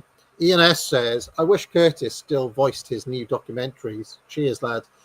Is he not voicing Shifty? No, it's all done with his famous on-screen Helvetica captions. But it's easy enough to follow, and there really is really great archive that he's picked up in there. Some stuff he's reused from other documentaries to make points when it's relevant. But a lot of it is some really funny stuff and some quite dark stuff as it goes on as well towards the end. Yeah. I mean, I should say that Ashes of Civilization, if you people haven't seen it, which is just a kind of collage edit thing, was heavily inspired by Adam Curtis in the first place. So the similarities are because literally Ashes of Civilization was my own kind of Curtis efforts, if that makes any sense. So James Murr says, any idea what Trump's Truth Social last night means? 2 new flags being raised at the White House, 11 a.m. Washington time today. Flags of war? Flags for war? I don't know. I don't know I have no idea. Anyone got any? Anyone seen that? Nope. No. I don't think anybody knows what Trump is doing at the moment. Chris Primer says, can you legally study the blade in the UK these days? As long as it's a butter knife, I guess. I think Keir Starmer banned ninja swords, didn't he, or something? Yeah. Chris said, well, funny enough, I have a sword here, and the handle is kind of the thread has come out. So I was, after this finishes, I'm going to have to go to B&Q and see if I can find that guy. Be like, can you help me fix this, please? I don't know what to do with it otherwise. You can't really go and see like a blacksmith or something, can you? Chris says, thanks for this stream. To offer research material, next, Curtis, is films of Jiang King. That's with a Q. For research material, I've uploaded King title Blood on Wolf Mountain from 1936. English subtitles, full film, unavailable everywhere, says Chris. Not Kagwa says a warm place from 9 Inch Nails was least expected in this. I would say yet again, the use of 9 Inch Nails is always expected. Hugely expected. In Adam Curtis. Yeah. I mean, the only thing perhaps more expected would be Burial or who are some of his other goes to? Brian Eno, basically. Yeah. John Carpenter. And John Carpenter, John Carpenter, yeah. Coney says, number 1, remember the footage of the Soviet primary teacher teaching young Afghan children last week? The Soviets had done it to the Uzbeks, Tajiks, Turkmen. It's understandable why they thought they could secularize the Afghans with modern education. Contrast that to the British teacher trying to teach Dadaist art to teenage Afghan girls. The attempt comes across as so ridiculously farcical, but also pernicious, liberalism being a moral syphilis. And I couldn't help but think when we got that brief image of the pudgy face of David Cameron at the end there, what a facile, empty kind of worldview he has. The David Cameron basically epitomizes everything that Curtis is saying, kind of like somebody who just believes nothing, basically. Cameron took it upon himself to try and make it normal to call ISIS Daesh because it didn't contain any reference to Islam. You just wonder, can't these people see themselves? Can't they hear themselves? This is what comes of excluding from your life and from your social circles anyone who disagrees with you, anyone who harshes the buzz of your own opinions. I think. Pietor says, silver lining, should a ground invasion of Iran happen, not that things ever happen, Curtis will have new material to work with. I honestly think that if Adam Curtis, I mean, okay, if he makes his kayfabe thing, that'll be interesting, but I think that a documentary on what we've witnessed this past week, how MAGA was co-opted by the iron law of oligarchy, how MAGA went from being a populist revolt against the system to being literally just the system again. I think that would make a fantastic documentary. Whether Curtis would be the one to make it or not, I don't know, but I imagine he'd have great material to work with archivally. Well, all the rallies. He's having to fight hard against some of the stuff that's coming out this week, isn't he? You know, what people playing saxophones at parties in with missiles raining down. I know. Well, I put together my own little Adam Curtis. Did you want to see it? Go on. You can never have too much Floyd Kramer. Let's have a look. Here was my own Adam Curtis remix. I called it Adam Curtis remix of the Iran versus Israel conflict to date.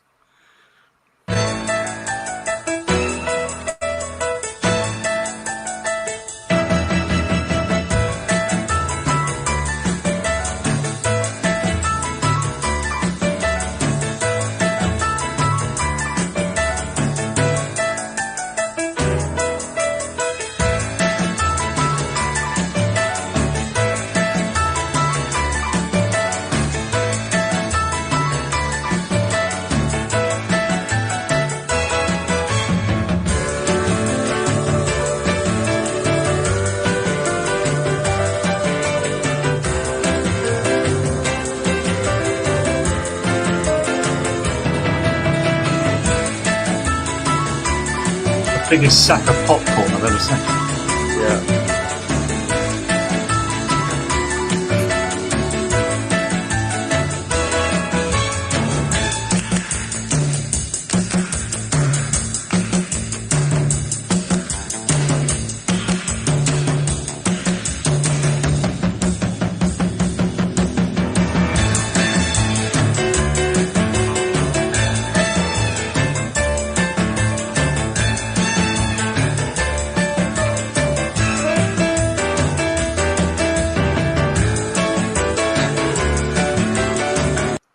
Yeah, so Curtis couldn't have pet material to work with. You could insert a couple of like interstitial shots of Netanyahu preparing for one of his shit talks or whatever. Yeah, exactly. Or or some boomers dancing off mic, or I don't know, Lindsey Graham about to go on Fox News or something like that. Mark Levin blowing his nose. Yeah, well, I mean, if people hadn't seen all of our previous review, I can't remember what documentary it's from now, but Curtis uses that music over I think it's like a civil war in Congo. It was a machete fight in a refugee camp. The Hutus and the Tutsis all watched over by machines of loving grace. I coined it machete jazz. It's Floyd Kramer's On the Rebound. and I had a little spate of making like Adam Curtis remix of famous videos and things. Incredibly violent scenes accompanied by a sort of jaunty kind of. That scene in Goodfellas where they're kicking the shit out of the guy, you know. and that you made that one, right? But that was inspired by a real one from the other day, wasn't it? Well, all of those. So the first one was the guy playing the saxophone. That happened. That was in Lebanon, and the missiles were from Iran going to Israel. Then the popcorn that you saw, that was in Tehran as Tehran was being bombed by the Israelis. They decided to just watch it with popcorn. Wow. And then, and then the one of the DJ that was at a wedding that was taking place in Lebanon, and again it was the Iranian hypersonics heading towards Israel. So yeah. Come to think of it though, if I was around a friend's house in I don't know, like Bounds Green or something, and I don't know, it was somewhere high up like Alexandra Palace, and I was looking down and I was seeing Westminster get struck by, I don't know who would strike Westminster, but I might get the saxophone and the popcorn out as well. Maybe. Well, what else are you going to do? Let's face it. I mean, it's basically like a really dangerous firework display, I guess, from a certain point of view. Just before we go, do you know I've been watching that Limmy of late. I can't. I've learned some Limmy deep lore, and one of the things I've learned is that a few years ago, Limmy wrote an autobiography, and it was given a scathing review on Radio 4 by a chap called Lloyd Cole, who's a singer. He's called not Lloyd Cole of the Commotions. Yeah, that Lloyd Cole, who I actually played on AA Radio once. And if you remember, I said he looks a bit like Millennial Woes. In fact, let me show you a picture of Lloyd Cole. I mean, I don't think I'm like I do think that he bears more than a passing resemblance to Woes, right? And I told Woes this before, unrelated to Limmy. Now Well, anyway, Lloyd Cole and these a couple of other people on Radio 4 gave this really snobbish, snooty kind of review of Limmy's book, where Lloyd Cole says things like, "Oh, you know, and it's written with a kind of intelligence," and things like this. They're really kind of dismissive of his book.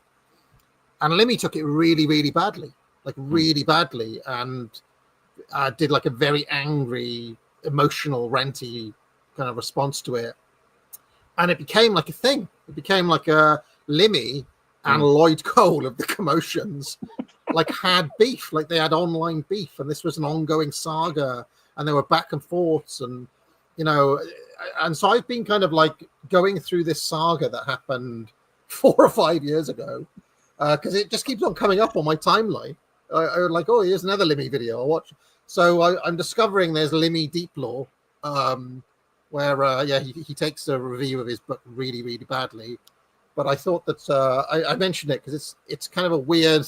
If people are looking for other things other than impending world doom and World War III to focus on, you could do worse than have a look at unexpected Lloyd Cole Limmy beef. Wow! So give some love to Limmy, maybe. It turns out the guy's may have some like psychological issues. I'll just say that Limmy may have some demons. You know. Anyway. Oh well. What about Bitter Lake in the overall Curtis pantheon? Before we wrap up on this, it's difficult to tell from what we've done. I mean, as I say, I regret kind of us having to stop it. It's one of those ones you've just got to kind of sit through and bathe in, and I think it's actually very powerful, but it's one that you have to sort of absorb without interruptions, such as we're giving. I think it's extremely strong, this stuff that he does when he moves towards iPlayer instead of just having it put out on BBC Two. I find there were moments of fantastic beauty in there. I mean, I want to just quickly read this out. This is a note sent to me by watcher Mr. Skinner, who was talking about the sequence last week where you had the little Hazara guy doing the kind of Jackie Chan routine, and you had the Taliban fighters. And Mr. Skinner says, why is Curtis soundtracking footage of an Afghan playfully practicing martial arts and Taliban fighters giving an impassioned blood and soil speech against Western invaders with Kanye West? The track Runaway from My Beautiful Dark Twisted Fantasy is the bleeding heart of the album, the beautiful among the dark and twisted. Following the MTV Video Awards debacle where he interrupted Taylor Swift receiving her prize, West was roundly trashed by the media, and even President Obama gave his 2 cents, labeling Ye a jackass. In this track, Kanye expresses and affirms his humanity, warts and all, in defiance of those who have closed ranks around him in an effort to suppress his persona and expression. The outro of the track features a vocal solo through layers of distortion, the words indiscernible, but the effect being a mimic of a guitar solo, but imbued with the emotion of the human voice. Where this complements the footage is in Curtis's contrasting the popular perception of the Afghan people as towel heads, durka, etc., with these moments of sincere humanity. Their words are also not discernible to us. Curtis is picking up on some spark they have within, which he is looking to elevate. The list of empires that AA reeled off that met their match when facing these people only serves to reinforce this point. Curtis is imbuing these people with a heart. And I think that expresses well, actually, what a lot of Bitter Lake does. This sort of, you get a sense that they're sort of quite a gentle people, the Afghans, completely baffled by what we're doing, and obviously if they need to kick back they can do it perfectly adequately, but you don't sense it's the kind of heart of their people. They're not a sort of a cruel warlord people in a sense. They just want to be left alone, and I think that's the sort of takeaway feeling. They certainly don't seem like the types who want to control even their region, let alone anything beyond. Some people do, some people don't. They seem like more quietist in that sense. Like extremely religious, obviously, like profoundly religious, but not a danger to their neighbours. I mean, when we I talked briefly in one of the episodes about the IEDs, the British soldiers getting affected by improvised explosive devices and things. There was quite a internal debate within the Taliban about the ethics of using things like that, because they were aware that they could also hurt the civilian population. So they're sort of quite deeply principled conversations about how to fight wars that were going on as well. And there's some parallels with Vietnam, isn't there? Obviously, there's obvious ones, but also in the sense that, that Vietnam, it's hard to imagine it as a threat to the rest of the world. I mean, the idea was always the domino theory, but never proven. You can't prove it because you'd have to let it play out to see whether it really happened or not. But Vietnam was like a really sort of, you think of it as like a modest country, small place with limited horizons in a way, and suddenly it's somehow it's turned into an enemy that we must combat and defeat. The same thing was done with Afghanistan. Always seemed absurd as well. They're like the threatening figure of Bin Laden, was enough to scare some people. But the Taliban, much as they sounded horrible, blowing up the Buddhas and all sorts of stuff, they didn't seem threatening. And yet these, the war pigs managed to make us go along with it. Last minute super chat from Begbie, who says, that was dark. How can they possibly believe they can regime change Iran? Do you think we will see boots on the ground? Just about that, you mentioned that during the program, and like, if I assume Trump is going through like the biggest dilemma of his life right now, because like all his donors, all the people he's foolishly surrounded himself with, his daughter, his son-in-law, and loads of other people are all berating him, like, why have you not, attacked Iran already? But he does know that it's not likely to achieve anything good. It might bring down the existing regime. It's by no means any guarantee of a good one replacing it. I'm sure Israel will say they've got people in place ready to take over, but it probably won't. It probably won't work. And obviously a large part, I don't know how many sincerely of the MAGA base are against it, but they're not, like, the MAGA people are not ardent Zionists by and large. I don't know. I mean, their speakers are, their influencers are.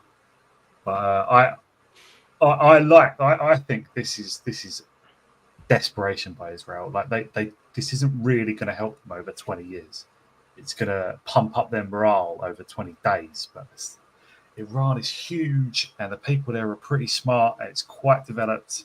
They've got serious military forces. They've got a lot of problems as well. But to take over Iran, to determine the fate of Iran, that's a fantasy. That's madness. Well, the Ayatollah has just let off a tweet storm, as he's wont to do. Do you want to know what he said? Go on. He says, the US president threatens us with his absurd rhetoric. He demands that the Iranian people surrender to him. They should make threats against those who are afraid of being threatened. The Iranian nation is not frightened by such threats. It isn't wise to tell the Iranian nation to surrender. What should the Iranian nation surrender to? We will never surrender in response to the attacks of anyone. This is the logic of the Iranian nation.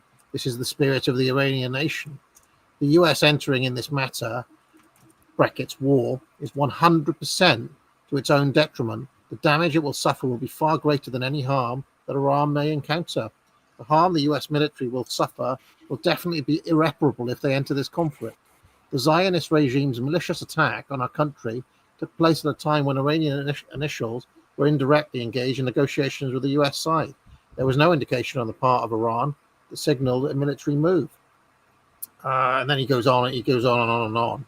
And then he just says the Zionist enemy has made a grave mistake and committed a serious crime, and it must be punished. So they're not going to back. Like I said, they're not going to back down. They're not going to. They've been threatened for 40 years now. Yeah, they're just not going to. So we don't think they're going to send in the military anthropologists then? Yeah, it's hard to know. It's a rock and a hard place. Like I said on my coverage yesterday, it's the immovable object against the irresistible force. And it's hard to know what's going to give at the minute, but boots on the ground will be long, grisly, and basically a war that the Americans are not. I mean, I don't know if you guys saw that parade the other day. I think, shit, this is going to be it's like a parody. Oh, it's just. I kind of avoided it. I managed not to see it over the weekend, but I was watching something where they were showing clips of the parade. I was like, bloody hell. It was embarrassing. I mean, even our parades are better than that. It's Al Pacino in Godfather 3. Just when I try to get out of the forever wars, they pull me back in. So anyway. I will. Anything that you guys want to promote before we get out of here? I'm on Twitter at Simon__Roberts. I may suggest to AA that we do a little backtrack before we go on to hypernormalization and do one of the little short documentaries that we missed out on. But we'll see how that pans out. It's hypernormalization next, is it? It would be, but I think we've missed out Every Day is Like Sunday about Press Baron Cecil King. It's only a short one from that kind of 80s period. Okay, all right. Yeah. I want to promote Simon's Twitter as well. If you follow Simon on Twitter, you get like extra content related to these streams, which you might not have seen otherwise. It's like an appendix, really, isn't it, to the show? Thank you very much. Yeah. It's like the red button, or and like there's various good people like Shembros and others who contribute stuff, like tagging Simon and me and AA, and you see a lot of that Simon's feed. So go follow him on Twitter. Thanks very much. I'll just remind people, promo code Scorcher, buy it now. And I've decided I am not sticking around for the heat wave. 33 degrees here on Saturday, on Friday and Saturday. Whoa. So I've decided that I'm going to flee to Wales for the weekend. I've informed my parents, I am not staying here. I'm going to go to the fresh, cool, salty air of back home, where it's due to be something like 21 degrees in Wales over the weekend. So I'm buggering off. I can't stand the heat. Anyway, pick up a course and I'll see you soon. What goes on in this town is none of your business. As long as I'm living here, it is. Then maybe you shouldn't be living here! Well, that's easily fixed.